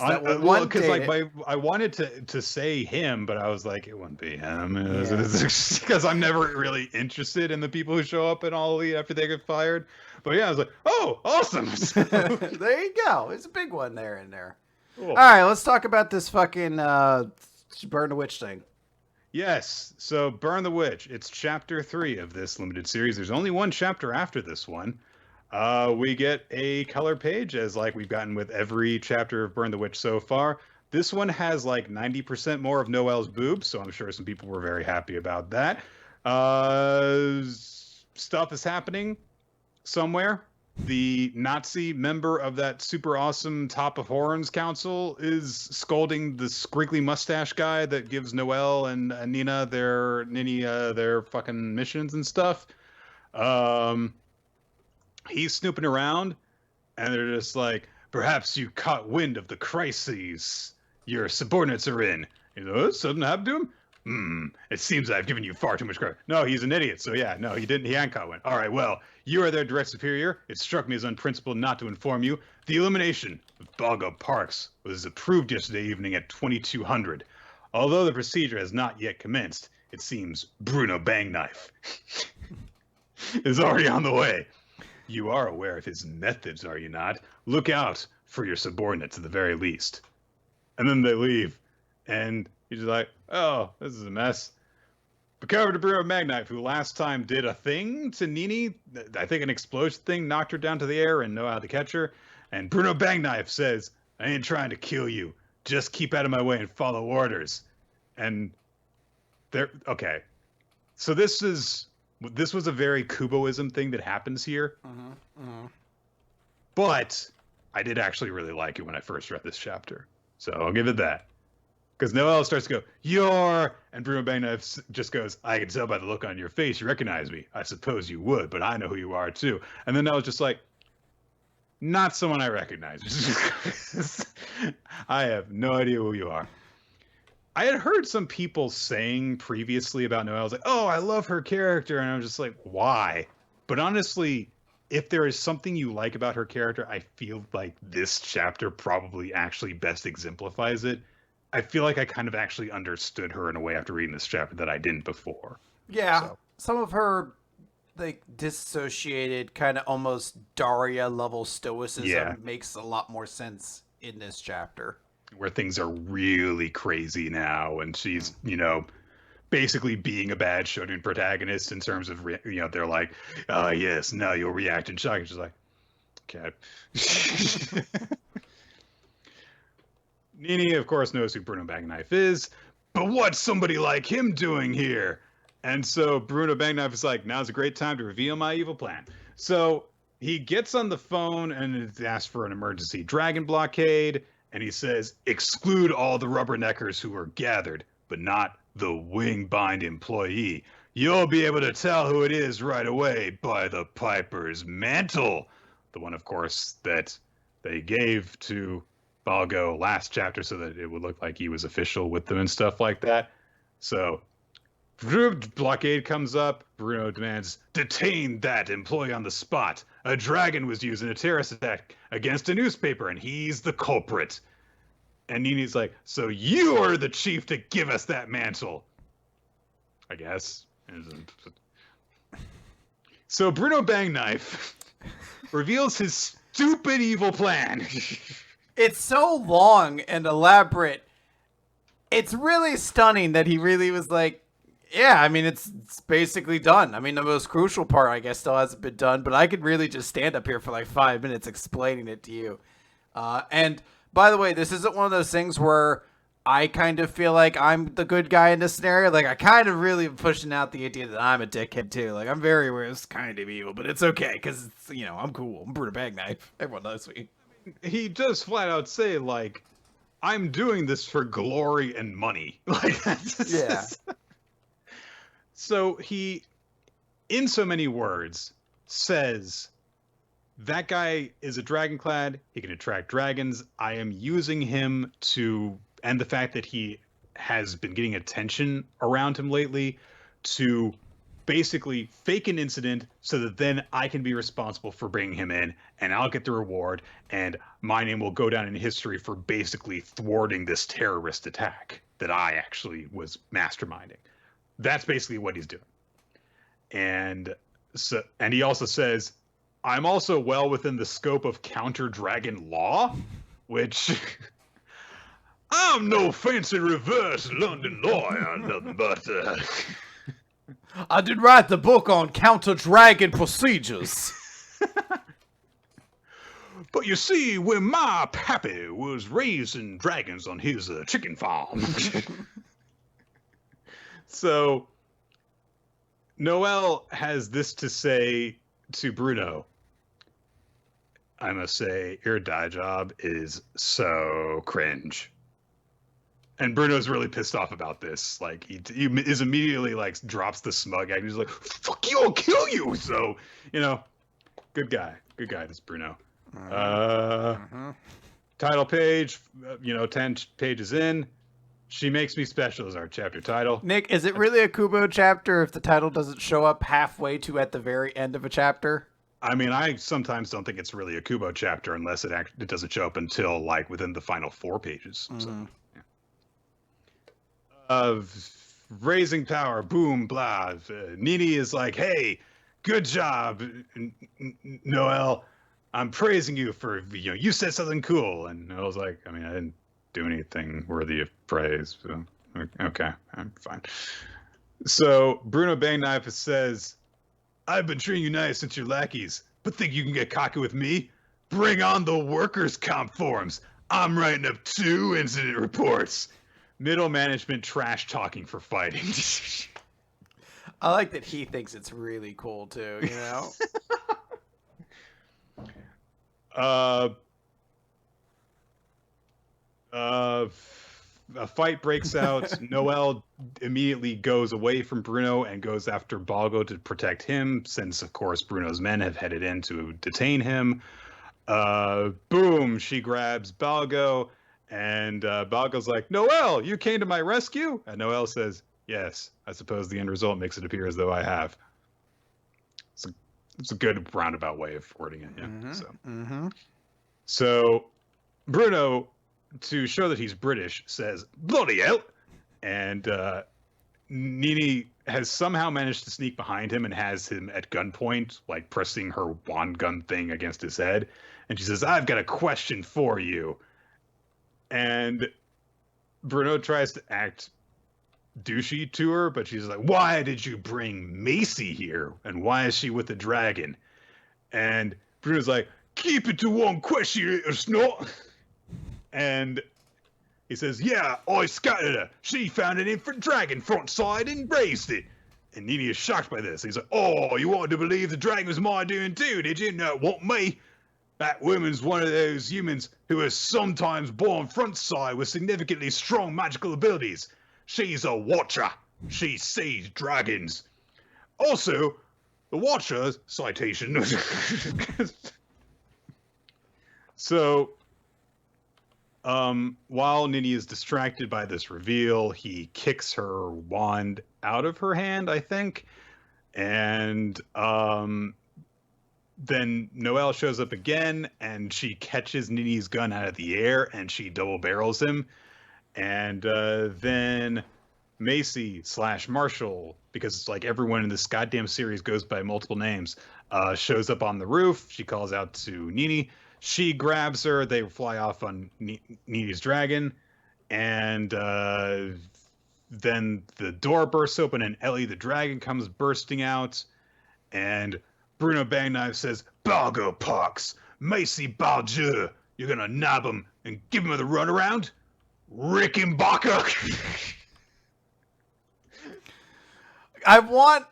So there's like a story kind of going about right now. I don't know the validity to it, but there's people who are like, Burn the Witch is just like a part 1 for potentially more. And I do want it solely because I want to find out what everyone's stupidly British dragon is called. Like, I just want to like, "Oi there, what, pip, let's get on there!" And then like a dragon shows up. I was like, "Oi there, let's go, save the queen!" So, yeah, after that, like, black energy surges off him, Ellie the dragon turns into a dark dragon. I'm now thinking, sort of like how Bleach, everyone had like a command to release their Shikai or something like that, like to command your dragon. You're like, "Jolly good show there!" And then you summon your dragon with the queen. "Having a pint there, I will!" And then the dragon shows up. "Going for a stroll in Osprey Park."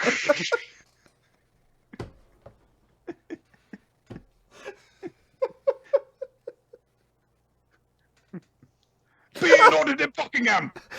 "That's a sticky wicket, it is!" Like, some like 400 dragon shows up.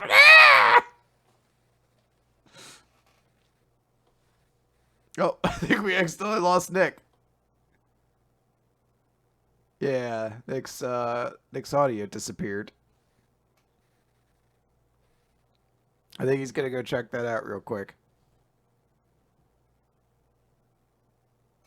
Something might have gotten unplugged. I can see you, but I can't hear you.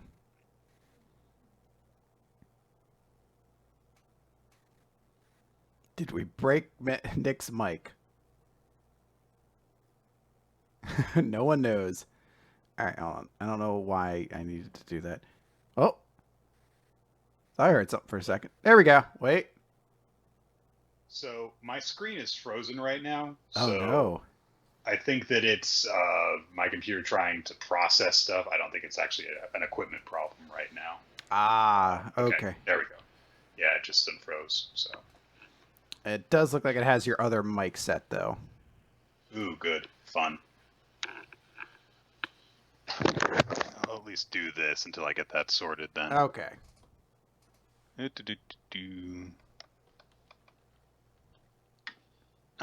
was actually a little loose down there. He summons Rickenbacker, and it's a cool dragon. It's kind of cool, I guess. I don't know. Yeah. So the everyone kind of flies off, and we get a little bit of my Yeti is not among the devices listed that I can actually connect right now. There it is. Oh, Connect right. it did for a moment. God damn it! The fucking display told me something different than what was actually. Okay. Oh, wait. Try talking. I am talking. Okay, yeah, you're good. You're good. You're good. Set to it. Okay, I'm not going to touch anything now until it goes wrong again. Technical difficulties. It's all part of doing a podcast. Anyway, so Macy is upset that they left Ellie behind. Nini gets really pissed off that she's upset. Macy's like, "Do you hate me?" No, God. They take quote unquote refuge on like a radio tower somewhere, and there is a weird sign on the radio tower that says, "Why abuse dragons?" Yeah. I don't know. You tell me. You know this society. I don't. So. You wouldn't download a car, Nick. So Yes, you I would. wouldn't abuse a dragon. Oh, shit. All right. Well, I guess all bets are off now. A few years ago, I had to get a new car because I totaled my last one, basically. Can you imagine if like how much I would have loved just being able to just download it, not go anywhere, not go find dealerships that would sell something in my area? So it is a very dumb idea. I'm like, look, if you think people are going to steal your, $6 album, if there was a way for me to download like a, $20,000 car or whatever, I wouldn't do that in a heartbeat if I could. So anyway, Macy says to Nini, "You know I didn't like being in the group, right? See, I'm just tall and I clean up well and know how to dance, and they put me on this stylish stuff and made me out to be this cool icon." And he's like, "Yeah, that's why you quit, right?" And she said, "No. If that was all, I would have quit a long time ago, but I couldn't. You were there, and if I quit, I'd have become a nobody again. But then 2 months ago, I found that little one. It looked like a dragon straight from a picture book or cartoon, and no one else seemed to see it. So I thought it was a hallucination. I thought, oh, you can see things even without drugs." But I brought it home and it actually drank. And I thought, oh, wow, it really is alive. And it started to look more and more like a dragon. Pardon me. Get bigger and bigger. And it was this dragon that only I could see. So I felt like I had actually become special. And going on stage and selling songs and stuff, you and the rest of the group were amazing, but I was the one who wasn't my true self. But if I quit, I'd have nothing. I was sure no one would notice me. But then once I took Ellie home, things changed. I felt like Ellie was giving me strength. I felt like Ellie would take me somewhere special. That man Bruno came to me last night and told me he needed my powers and the dragons, and I thought, this is it. I'm being led somewhere special. And she starts to say something to Nini. She's like, "Nina, but then Bruno Bangknife shows up. He's like, "Hey, you stood still while standing on top of a tower. Anyone could spot you. I found you." So he basically charges them with a bunch of crimes that they've kind of committed in the course of resisting arrest. But let's put that aside, because take a look at this. Balgo Parks' putative dragon designation was just finalized, so from this point on, every witch and wizard in reverse London has their sights set on quashing him. And Balgo's just like, what's going on? And that's the end of the chapter. The next chapter is the final one. All right. Saying that, I actually did kind of enjoy this chapter. I think it did go a long way to making Noelle... I don't say I like it, because the panel where she calls Bruno cringe is awful. I don't think there's a natural way to say someone is cringe without it looking lame yourself. So that was kind of odd, but I felt like I got her more than I did previously. And I do kind of like the relationship between Nini and Macy.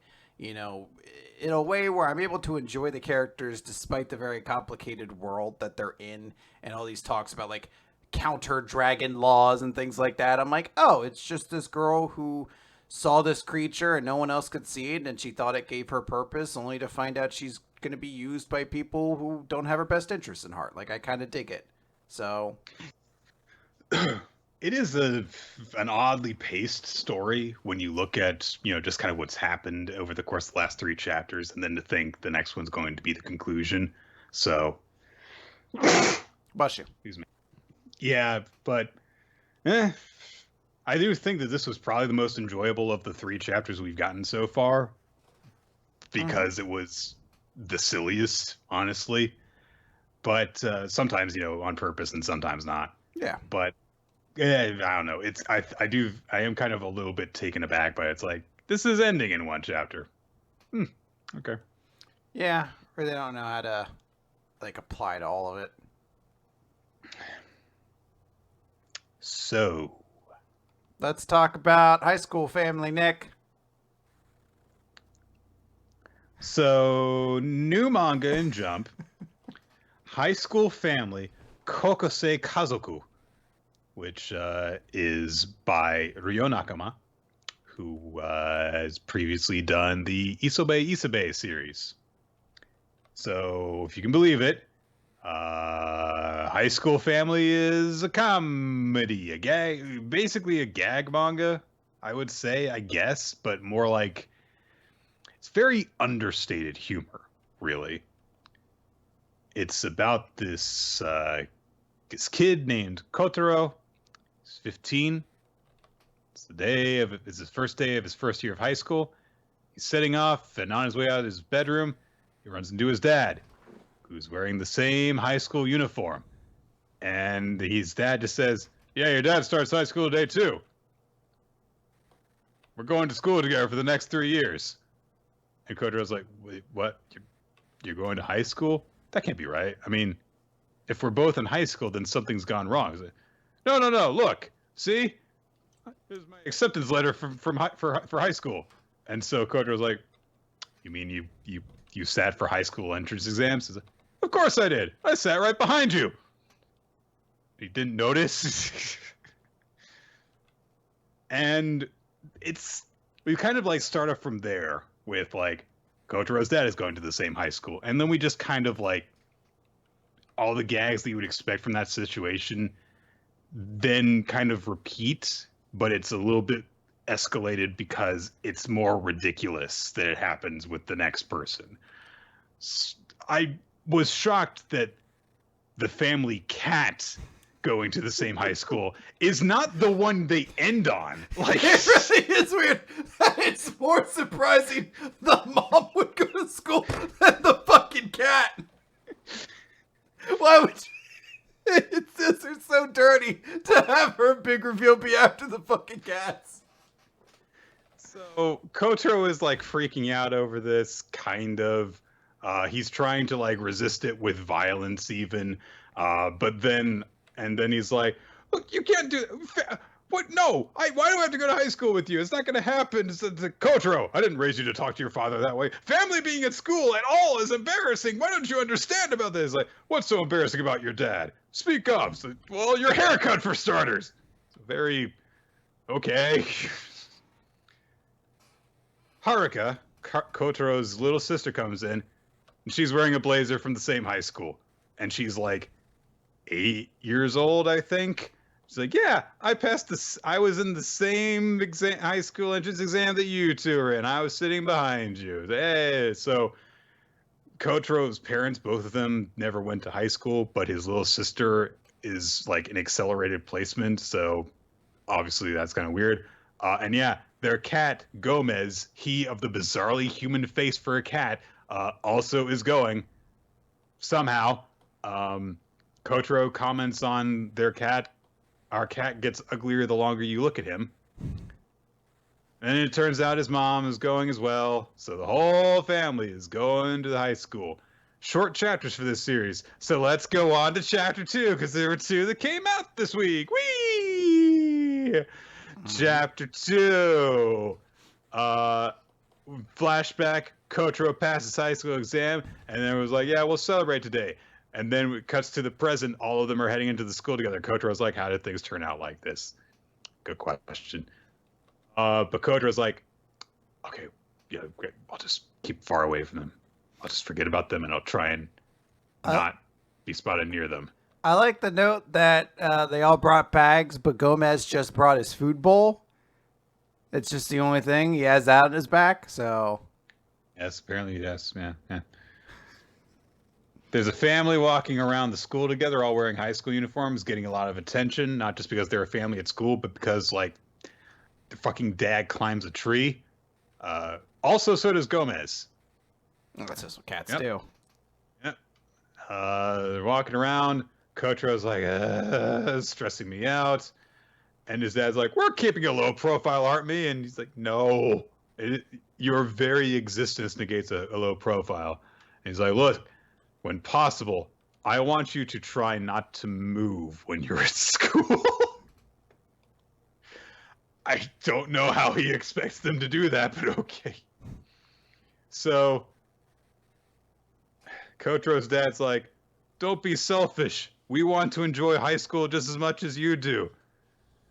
And then Haruka's like, big brother, it's not like we're trying to get in the way of your high school fun. I hope you know that. All we wanted was to go to high school.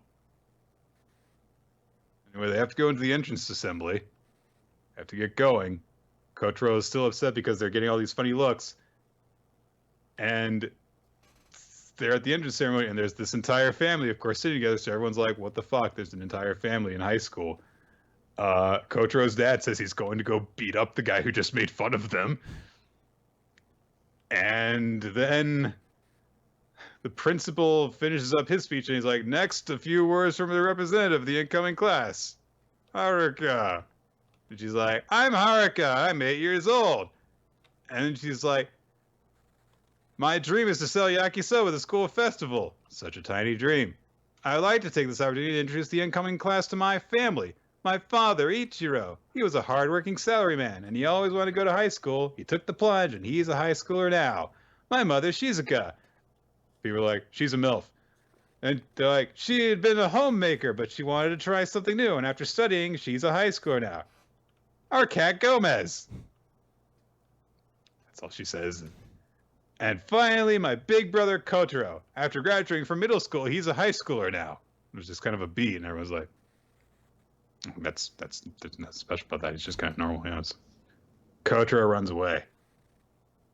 Narration says, nothing special high schooler Kotaro. The greatest act of delinquency he could manage at the time was ditching the assembly. That's the end of the chapter. So, Chris, back in like 2013, 14, I actually, did a little bit of talking about Isobe Monogatari. As part of I was doing videos at the time, and I did a whole new series running in Jump thing. And I was like, yeah, it's a weird comedy in this that I don't think would translate very well. And now we see the consequence of all new series in Jump being made available on Viz in English, which is that some of them feel very out of my grasp. And even more so than me and Roboco, which at least was like, it's like, kind of a comic strip, there's a setup and there's a punchline. There's a setup, there's a punchline. This was just, here's this weird situation. Isn't it weird? I'm like, yeah. Isn't it funny? I'm like, I don't know. I don't know. I didn't laugh. I didn't smile. I didn't chuckle. And yet, I don't know if it was funny. Nick, I will say this about High School Family. It was dumb. It was obvious. It was pointless.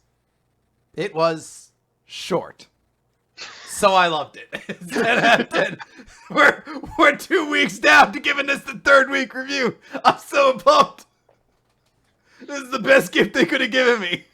So, in comparison to Bone Collection, which was a hideous abomination, and as soon as you read chapter 1, you were like, I can't wait to force Nick to read this. You were like, this was nothing. I can't wait to never talk about it again. I'm be so glad we don't have to talk about it in the recap anymore. Look, I legitimately do find the joke about Gomez kind of funny because there's nothing added to it.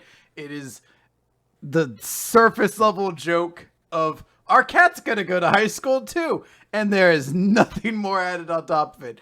And I kind of admire the perseverance to that lack of a joke. But for the sake of the podcast, I was really ecstatic. I was like, why are there 2 chapters this week? Was this an error? Was I only supposed to be able to access 1? And I was like, no, there's just 2.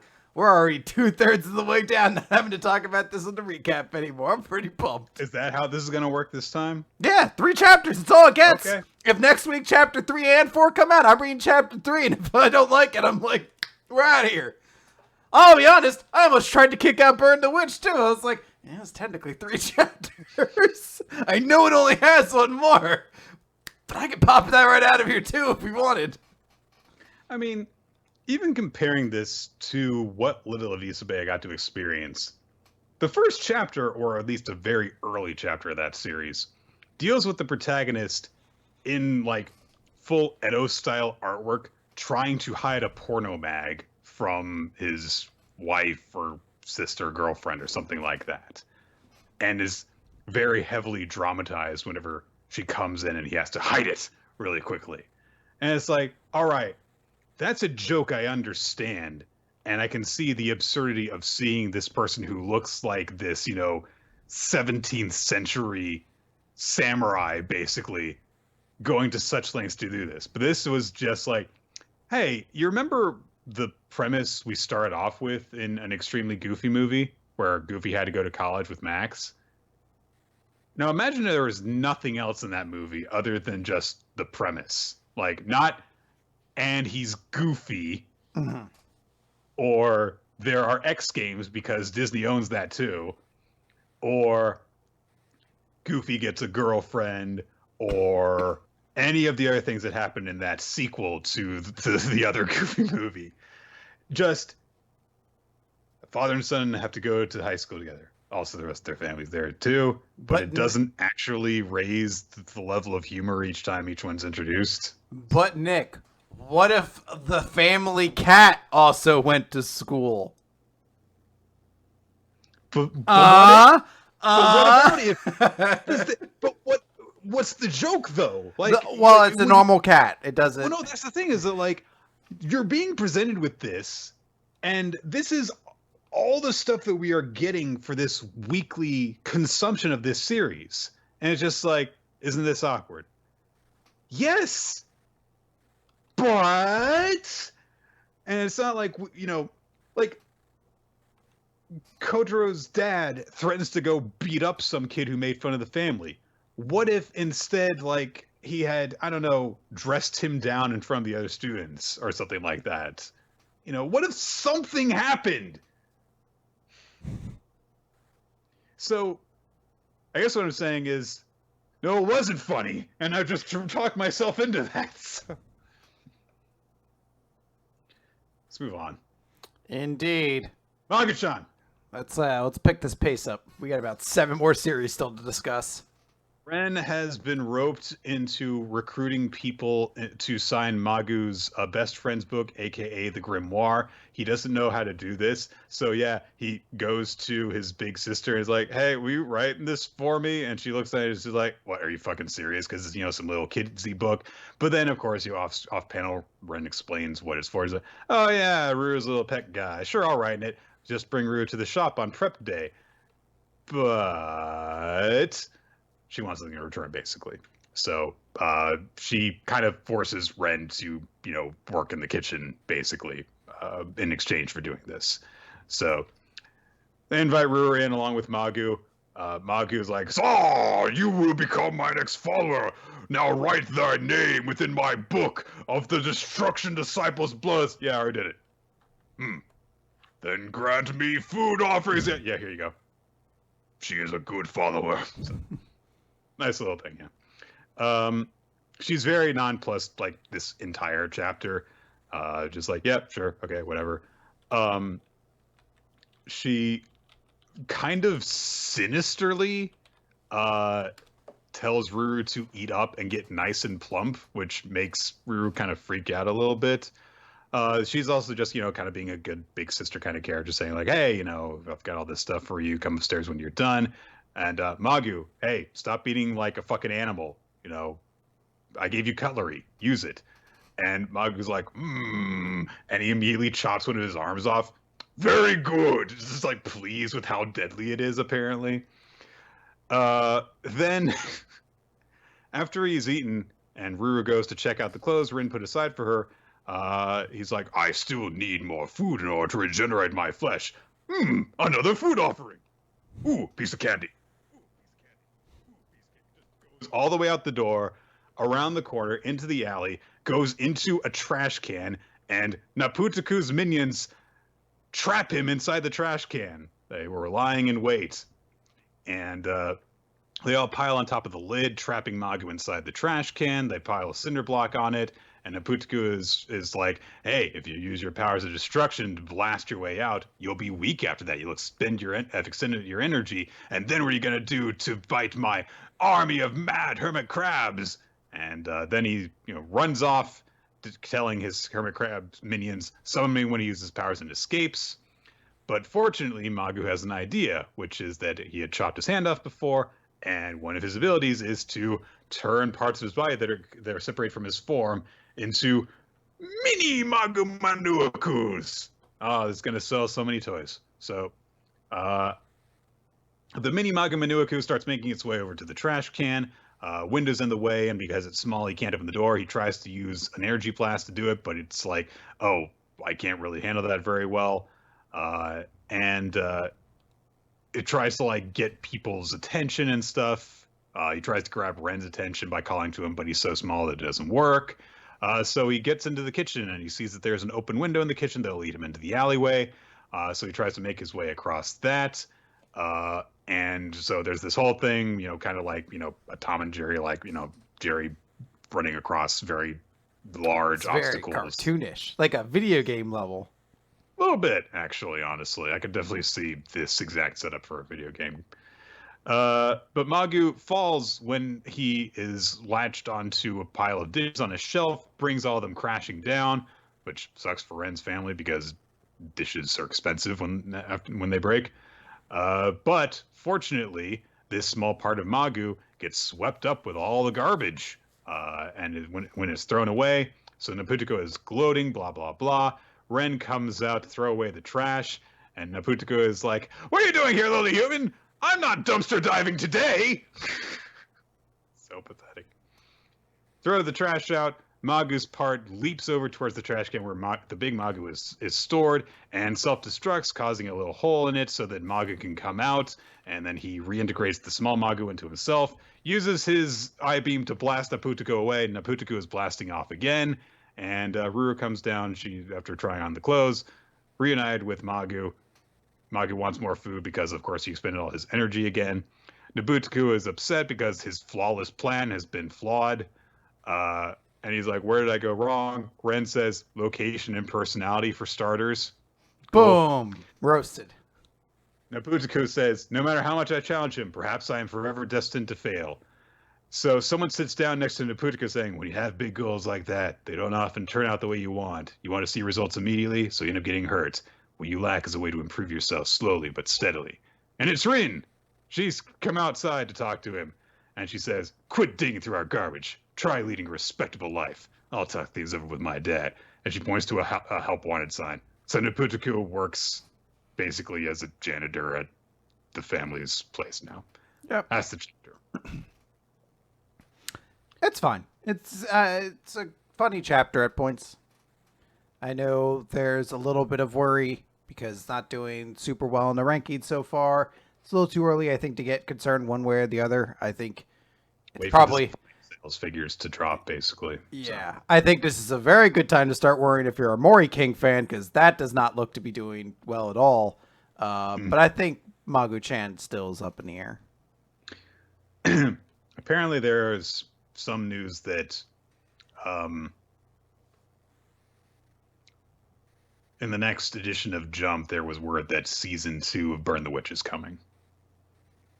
Yeah, I guess maybe there's some extra thing, I guess. Or it'll be great. They just we're just gonna have Kubo we're just gonna have the dude who writes Boruto draw and write Burn the Witch too. We'll just get the guy who drew Samurai 8 do it. Oh no. He's been through enough. All right. Excuse me. We never learn. No, technically Phantom Seer, but we could just skip over Phantom Seer. I completely forgot about Phantom Seer. It was actually a better chapter this time than the first one. I like the way that the dynamic is growing. I feel like we've got a better idea of how Riku is going to handle her role in this story, and also actual protagonist guy came across as more likable in this as well. Yeah, they definitely hint that he has some past, which plays a lot to why his personality is the way he is. The art was very, very good again. There's some He's good horror selfish elements. boy, but he used to always help everyone until something happened. So Yeah. All right, but let's move on in the interest of speed to We Never Learn. Question 172. A pizza bet equals tomorrow's night's Pixie. Part 4. We open on a sexy dream, Nick. It's yeah, this is. I mean, like Yuiga has apparently gotten more of a libido in his 20s because Yeah, he has a dream of Asumi in her maid outfit being like, "Oh, let's kiss again." He's just like, "Oh, you're teasing me." And then a bunch of Asumis in maid outfits are like, "No, I mean, we've already kissed before." He's like, "Oh, dear."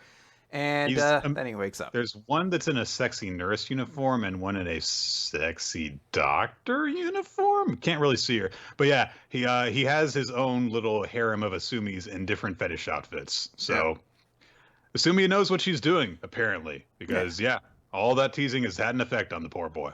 And he wakes up and Asumi's sleeping at his place and he's like, "Why are you here?" And she's like, "Oops, I meant to wake you up, but then I fell asleep too." I feel you, girl. And she starts talking, and eventually what she's starting to explain just gets drowned out as Yuiga cannot stop focusing on her lips. And he's like, where the heck is my head at? It must be that your sexy mouth dream. so much higher than your chin. I don't remember it being that.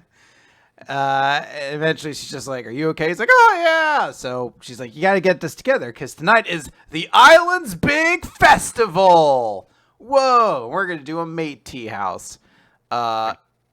Which is kind of weird because it's like a school for children of all ages, but whatever. You could just do it as like a family function kind of thing, I guess. There's some jokes about how the other kids are there, like the PE girl who got sick a lot is there, and Yuiga, like her friends, like, "Don't you think she looks super cute?" Yuiga's like, "Yep, she looks very cute," and the girl gets very embarrassed and moves away. But then Asumi shows up and she's like, "Hey, what a smooth talker you are." And then she starts talking, and again, Yuiga just hears like, "Womp, womp, womp, womp, womp, womp, womp," and he just focuses on her lips. Kiss.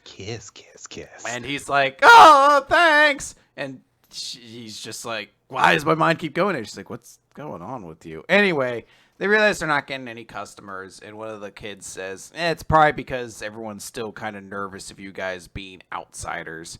And Tai Chi's like, "But who cares if you're outsiders? I mean, what matters is on the inside." And I was like, now it's just like, bitch, last week.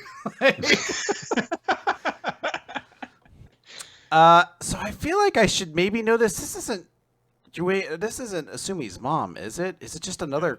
Is it? Okay. She's like, "Oh, okay, I have an idea. Why don't you guys pass out flyers for this?"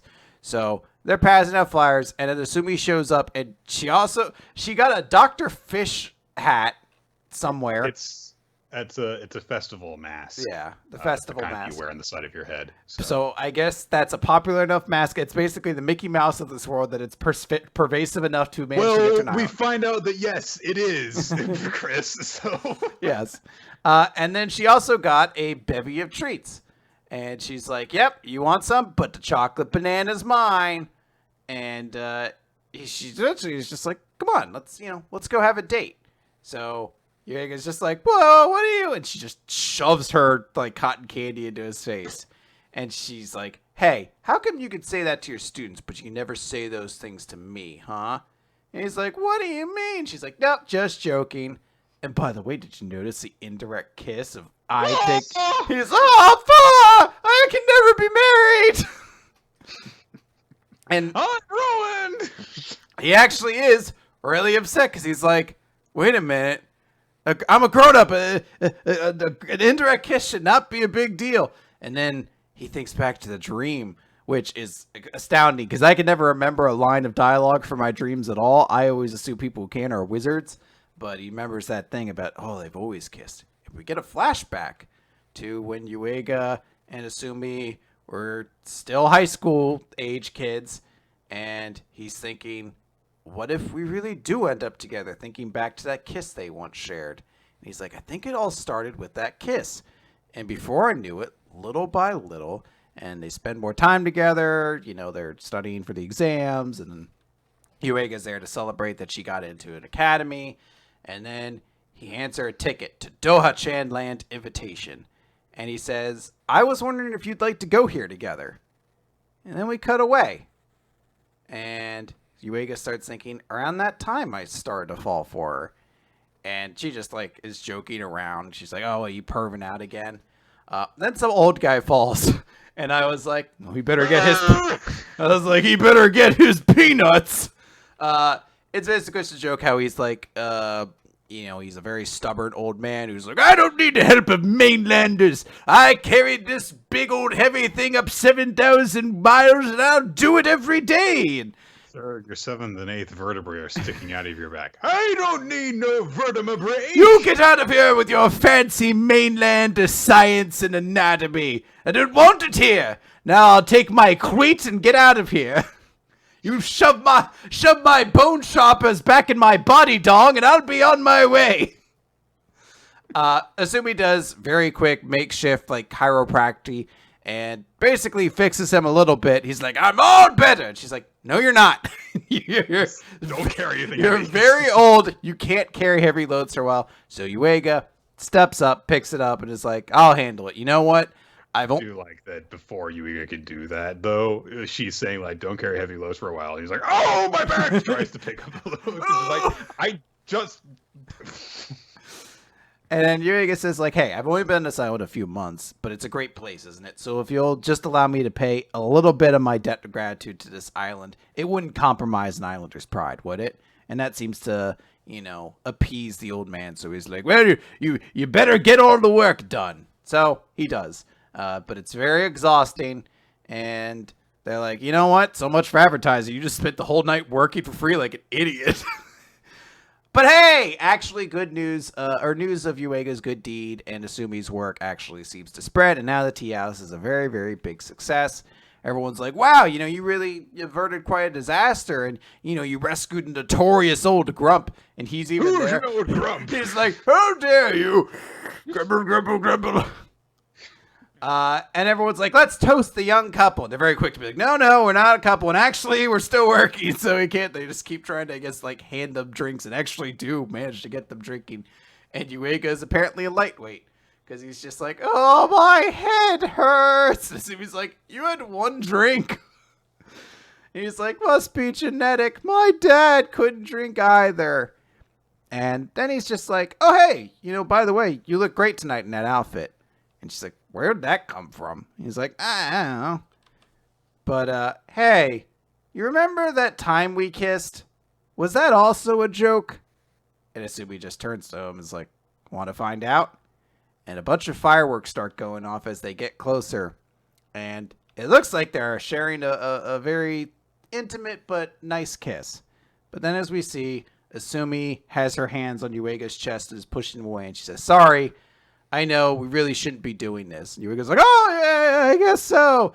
And then they apologize and kind of awkwardly leave. She's like, yeah, I gotta get some things done. I don't want people to worry. And Yuega pulls out his wallet and pulls out the 2 tickets to Doha-chan that were never used. And he looks very forlornly at it as the PE girl says, oh, for like watches from afar. He's like, what's going on between those two? So this is a very interesting chapter. It seems from what we get here that, so in that 6-7 years in between, that Yuiga actually tried to ask out Asumi, and it didn't seem to work. So it's an interesting thing of we know that this ends with the two of them getting together, or at least that's the premise we were given at the start of all this. But it's interesting to have this idea that, she flirted with him all that time, and then when he actually seems to reciprocate it, she seemingly didn't go forward with it. And that seems to have, when they go past any sort of just the established friendship dynamic they have, run into that same sort of awkwardness. So it's interesting, and something that we obviously have not seen in the other endings to this point. And one that I would expect, we wouldn't see that kind of thing going on in the Kirisu one, because then if they're just like, if they had that hesitation, then he was like, well, wait, you were my that's kind of weird. So yeah, as I mentioned, it's almost just kind of just a more mature way of telling one of these stories of the girls and Yuega's relationship. I mean, it would make sense back in the day if Yuega was like, we should date, and Asumi would be like, no, because I imagine that her life was going to get a lot more complicated with school and then med school, and then as it is residency she's in now, it seems like a lot of her life would be blocked up. But there's also been a side kind of element of Asumi that, despite her being the one who's very open with kind of being flirtatious and sexual and everything like that, that when it actually comes down to it, she's pretty nervous about that sort of stuff and very shy. We've seen elements of that before. So I do like this idea of following this story, that there was something there and it went unfulfilled, and it seems like that'd be fun to explore. But more than anything, I don't know why, but the fact that so much of this chapter focused on the idea of Yuega being absolutely obsessed with Asumi's lips really worked for me in a way that I'm almost kind of embarrassed to say. It feels like the only time We Never Learn has ever actually been kind of romantic in its like physicality. Well, Like, because before there were all the comedic bits of like, oh no, I nearly saw a girl naked. but like, that's the thing. Like, it's a real thing. Like, when you're really in love with somebody and you have like that obsession kind of in there, that it is very relatable. Just to be like, I don't know why I can't stop focusing on this. And it's, I don't know. It's just, normally We Never Learn feels like it has the sexual maturity of like a 13-year-old because that's who it's aiming for. But this was one time where I was like, this is kind of a physical element of like intimacy and lust that actually feels relatable and mature. And I absolutely loved it, man. I don't know why, but I was like, this hits me harder than most other sort of romances and series. Yeah. And I do appreciate also like the very subdued way that they seem like they're going to kiss, and then Sumi's like, no, we can't do this. I'll see you later. Yeah. And then Yuiga's just sad about it. And that's kind of it. Yeah, I think that the way you put it is like, it does seem to be a more mature story, and it's appropriate because they're adults now. Mm-hmm. So they're not going to act the same as Yuiga would when, he's got that more immature, youthful romance stories going on in the other arcs. So yeah. Okay, let's move on from there. Dr. Stone. Dogfight, but not a literal dogfight, because those are bad. Plain dogfight. Z equals 164. Lock on. Time to get stoned. Ryusui and Senku are in a dogfight. That's the entire chapter. They do all sorts of stuff trying to outmaneuver Stan, basically just trying to get behind him and lock onto him. And they act as though they've got a machine gun, but they don't have a machine gun. They just want Stan to think that they have a working machine gun so that he won't immediately just carve them to pieces by engaging in a direct fight. The plane that they are working on starts to kind of like come apart at a certain point. And that's why Senku is actually in the plane, is so that he can work on it like he's an R2 unit in mid-flight. But I really don't think that it's a good idea for him to be taking all these G's when he has just survived a shotgun blast, basically. There are all sorts of things that happen in terms of flight maneuvers and stuff. And eventually Senku and Ryusui execute this ridiculous thing called a Cobra maneuver, which is basically doing a 90-degree straight up turn in order to get behind Stan. And after that, Ryusui removes his flight goggles and is like, video games trained my right hand, so I'm ready for a combo move with your science, Senku. And he leans out of the cockpit of the plane holding the gun and pointing at Stanley and takes aim at him. It's so fucking badass. Because he's flying a plane and he's just like, we're gonna point a gun at this guy. And he took his goggles off to do this. It is a very cool piece of art. And I don't care for Ryusei's design because I feel like the like black marks on his fingers always feel like kind of distracting and sort of weird. But for some reason in this time it worked completely too. Yeah. It was very cool. It was a very cool chapter, but like all action and basically a lot of the same action over and over. So I'm just summing it up like that and say it was good. So yeah, I generally enjoyed this chapter. I think it was a pretty fun one, if nothing else. All right, Nick. Triangle. I have a little bit of an explanation to give. There's a lot of fan service in this chapter. I posted a video to my Twitter a few days ago, basically acting like I was frustrated, and people were like, "So does that mean you're having regrets?" No. I mean, like, if this were Mission Yozakura family, I would basically have one thing to say about the chapter, which was the confrontation between Kyoichiro and his father was kind of cool. And that'd be it. Anyway, a lot of fan service happens in this chapter because they're going over to Lou's place because there is an Ayakashi seemingly at work, and Matsuri has to find a way to get rid of it. They take a communal bath together, and there is a lot of nudity. Nick, I would say it's tastefully censored, but it's not.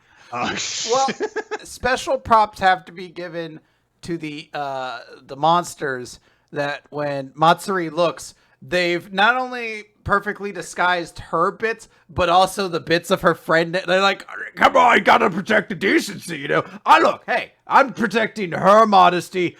I may be a monster, but I'm not a monster, okay? I may be a monster, but I'm a monster in, like, the literal sense, not, like, in the gets put on a list sense, okay? I'll devour her soul. Don't get it twisted. I will devour her soul and spend her to a lifetime of damnation. But I will not allow you to peep on her without her permission. That's absolutely not going to happen. Not in my watch. Not in my house. And it is going to be my house because, again, I'm going to devour her soul, send her to the unending abyss, and presumably take over her body and then rain hellfire upon this world. But decency will be respected. I do appreciate legitimately that while Matsuri is kind of like, I don't really think this is good for me to be in, and he is like embarrassed and is trying to avoid looking at them, Suzu is much more concerned about that because she a jelly bitch. And so like when they're looking at her friends and they're naked and the ghost is covering them up, Suzu's reaction is, convenient coverage in just the right spots, which is very like, yeah, I get it. Yeah. But Matsuri's reaction is, oh no, the spirit is growing. So, you know, he's actually concerned with the real issue at stake. Yes. Then they realize that in attempting to cover Matsuri's eyes, Suzu is pressing her boobs into his back. They kind of freak out about that. We actually see that because this all basically unfolded because I forget the other girl's name. I reminded myself of it and then I forgot about her. Anyway, she snatched the scroll from Matsuri's head, because she was like, "Well, this can't get wet." But basically, all this happened, and Shirogane was like, "I was going to snatch the scroll, but Jesus, look at all the shit that happened over there." It's such a stupid thing that like. The cat was like, whoa, hubba, things got pretty busy over there. I was like, the whole point you're trying to do was suddenly freed away from the Exorcist ninja. You had your chance and you were like, wow. Yeah, but did you see that girl press her boobs into that other girl's back? That's, jeez. I understand my goal was in front of me, but wowie, things are getting pretty heated over there.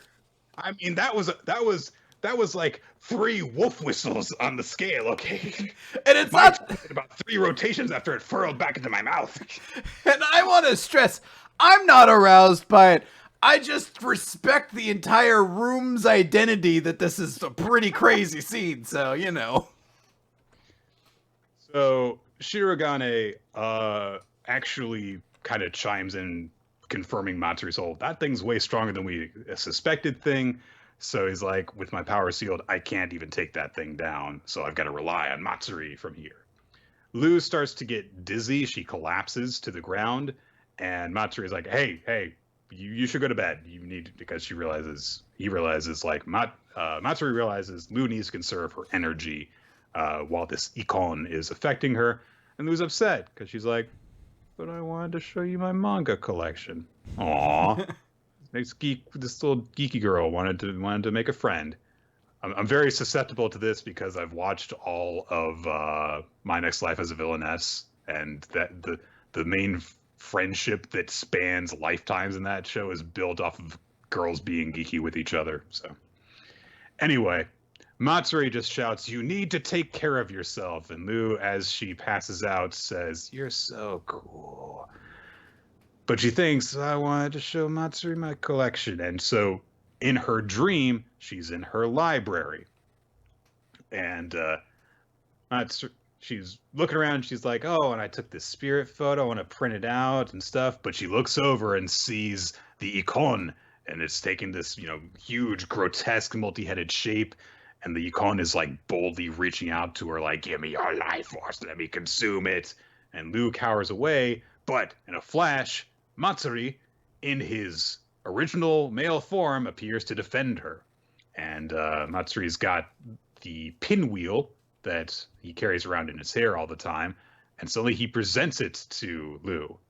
And he gestures towards his mouth, and Lu's like, I better do this very erotically.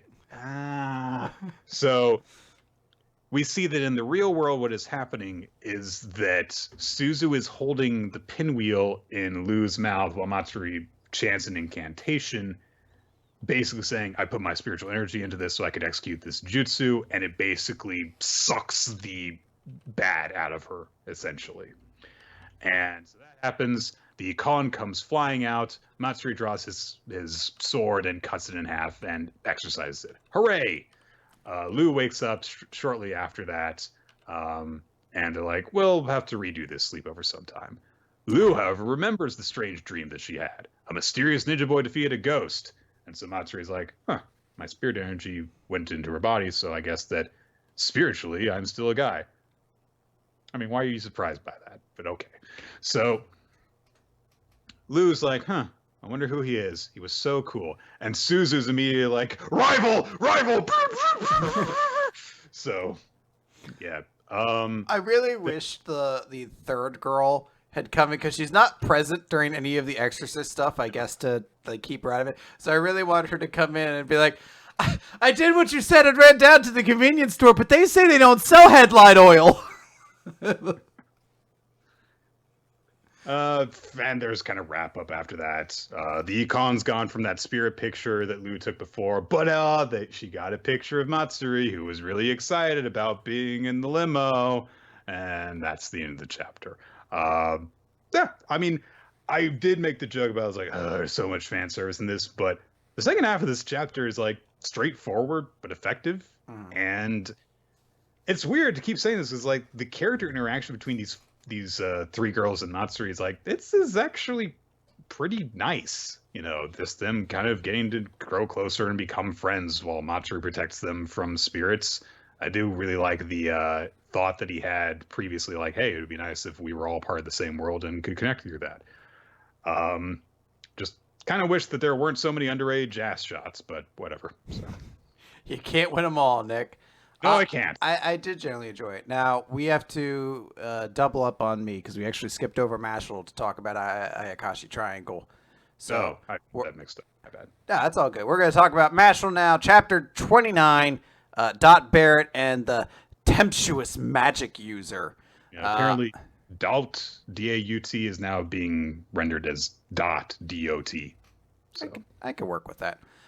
So we're introduced to Love, the Fifth Fang, which is interesting, because when we first went down here, I believe there were two characters. There were. So it seems as though one of them has left, and the situation presented is that Barrett and Finn are kind of in a 2-on-1 scenario, except Finn is worthless, so it's really just a 1-on-1.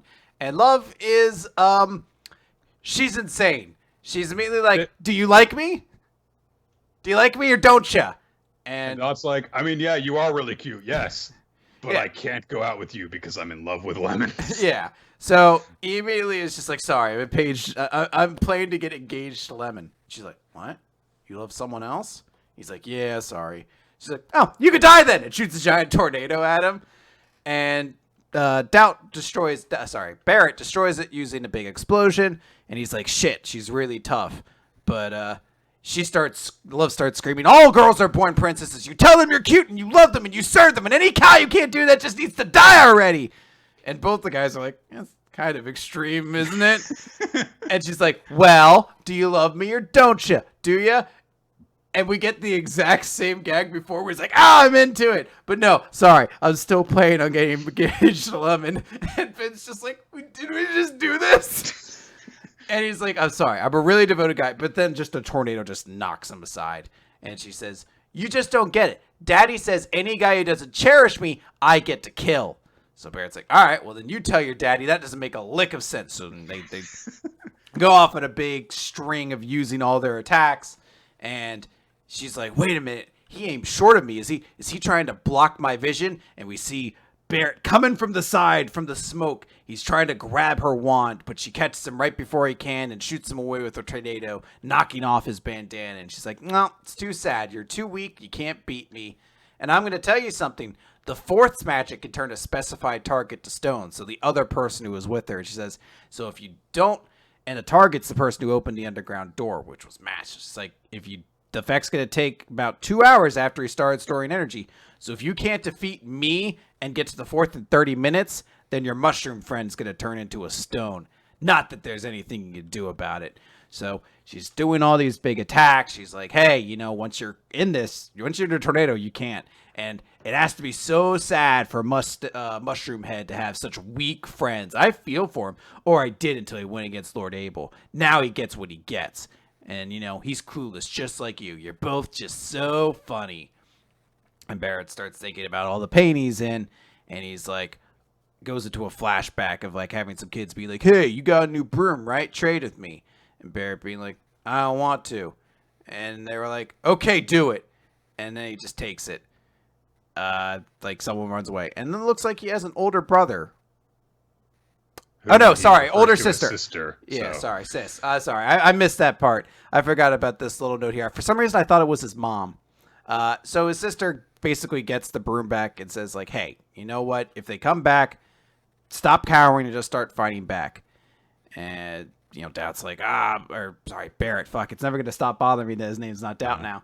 He's like, if I can't, if I do it, just get worse. So his sister's like, you give up too easily. But that's not going to be a problem once you get a real friend. And he's like, what do you mean a real friend? He's like, yeah, it's someone who will get sad or angry on your behalf. And that kind of person only comes around in your life once in a lifetime. So if you find that friend, never betray them.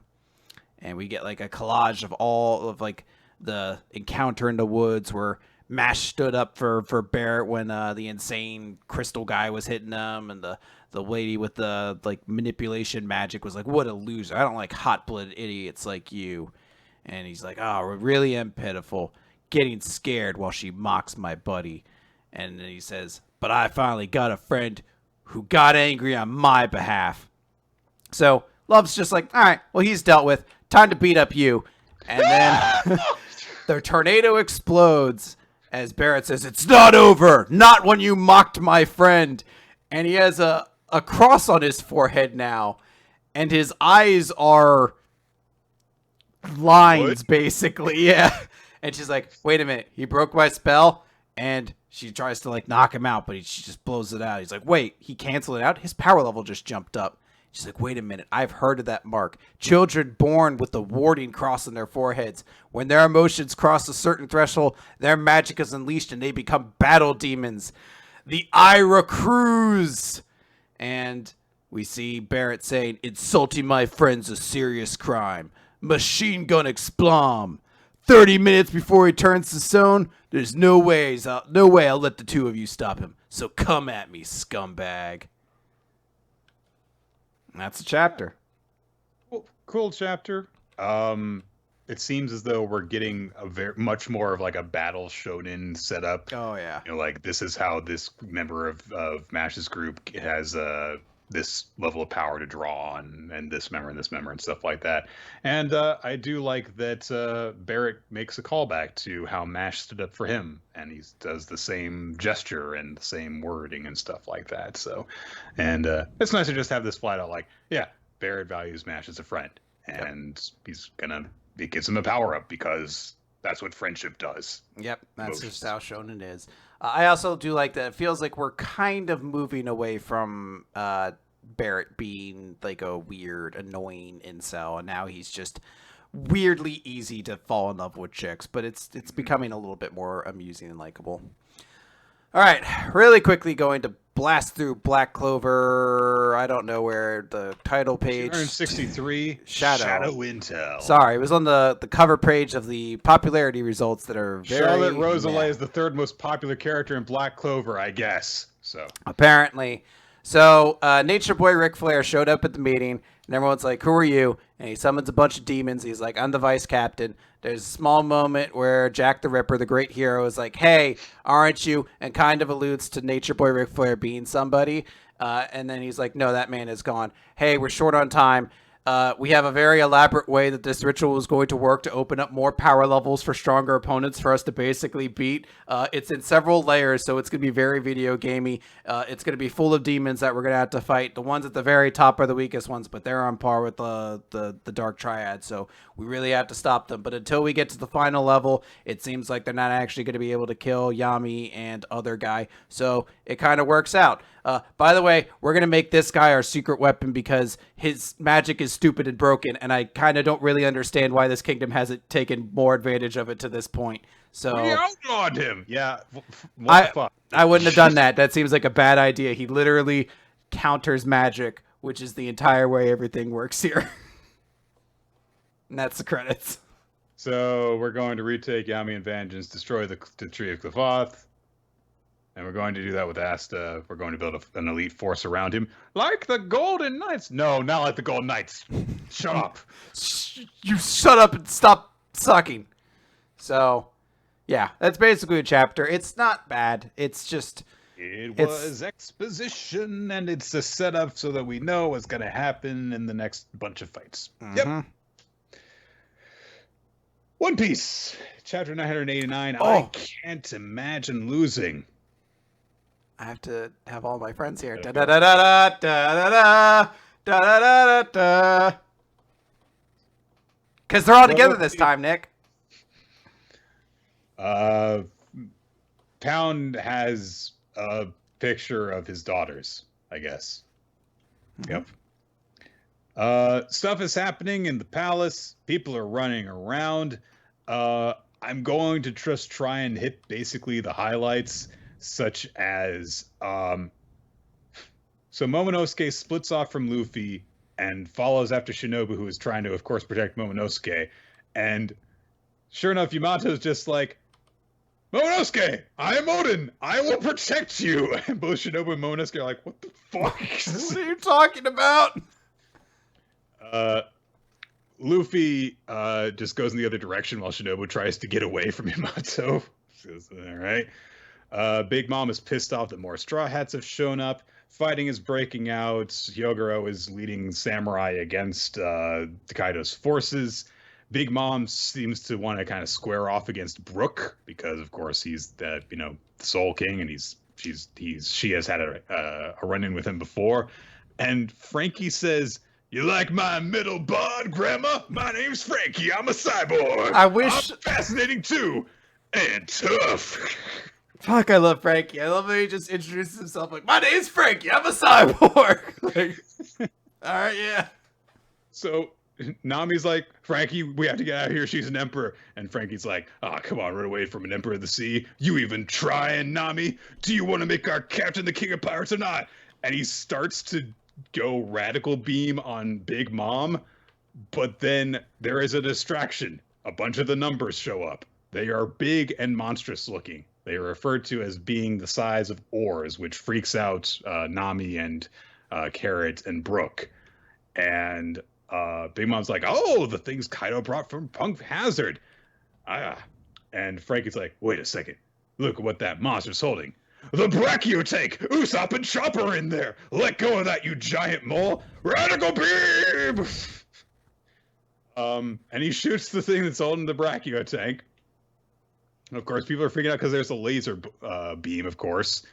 Big Mom has come up behind Frankie like a coward to attack him. And she says, "Was that the target you really wanted to hit, Iron Man?" Shh, don't tell anyone. Shut up. Fortunately, Jimbei is on the scene, and he fucking judo throws Big Mom into a row of Robin's hands, who roll her out the door and over a balcony. Cool. Robin's finally. This may be the coolest thing Robin's done in like 6 years, to be completely honest. And Robin and Jimbei are like, "Hey, good job," kind of thing. Because before, Robin had been like, "Hey, give me some orders," and so they came up with this plan together, and they execute it, and they're getting along, so it's nice.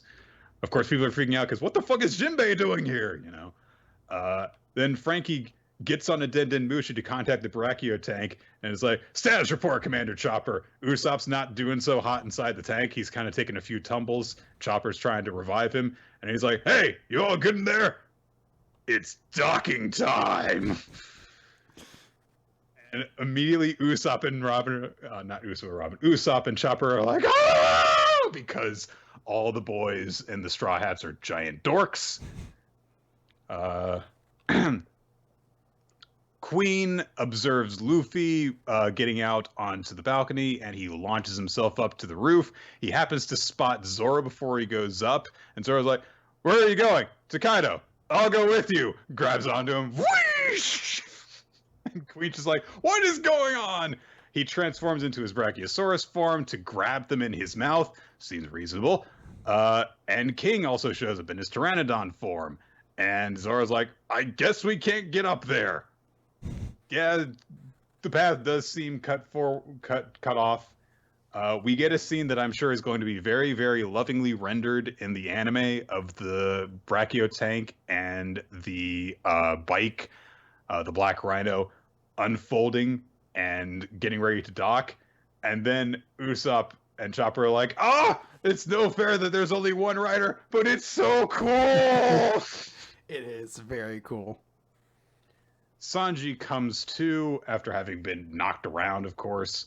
And Hyogoro is like, "Oh, things, Commander Chopper, lured people away from us, and now he's fallen back to the ground. So has the Straw Hat fellow. We're surrounded by enemies on all sides, but strangely enough, I can't imagine losing.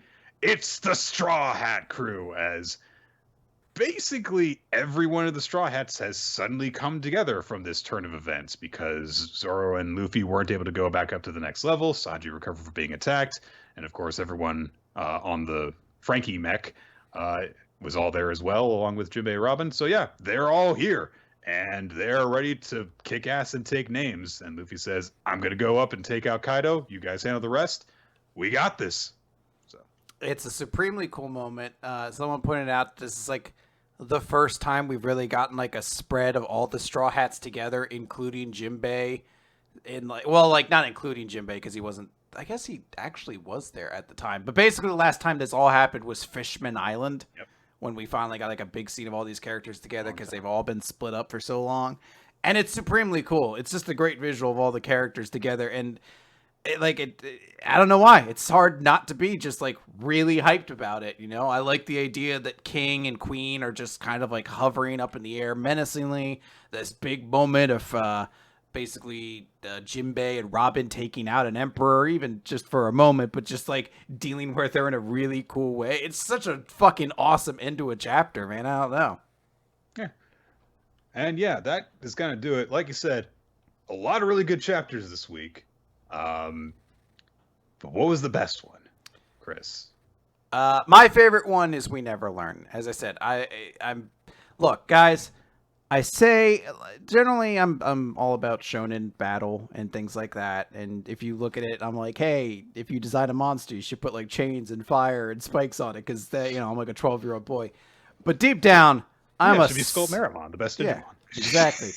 But deep down, I am a hopeless romantic, and I love a good romance.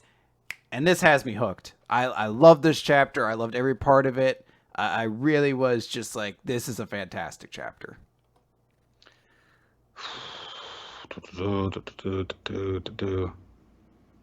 I'm going to give mine to My Hero Academia. I agree with all the things you said about We Never Learn.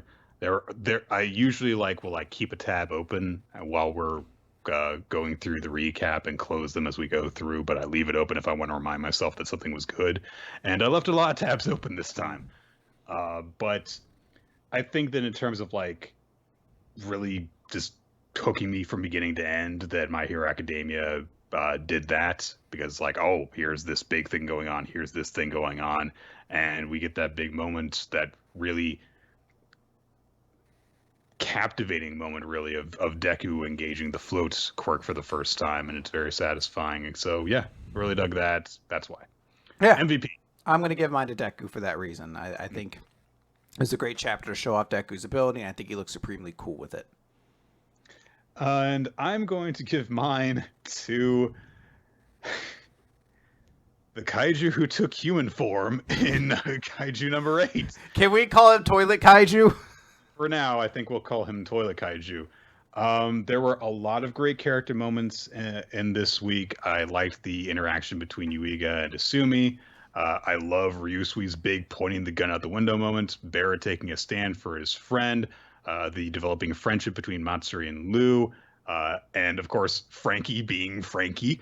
Mm-hmm. But in terms of like the one that just kind of like took me the most off guard, it was definitely a fucking kaiju just being annoyed in a toilet stall, and being annoyed that he didn't get to kill anyone, and not knowing how human technology works.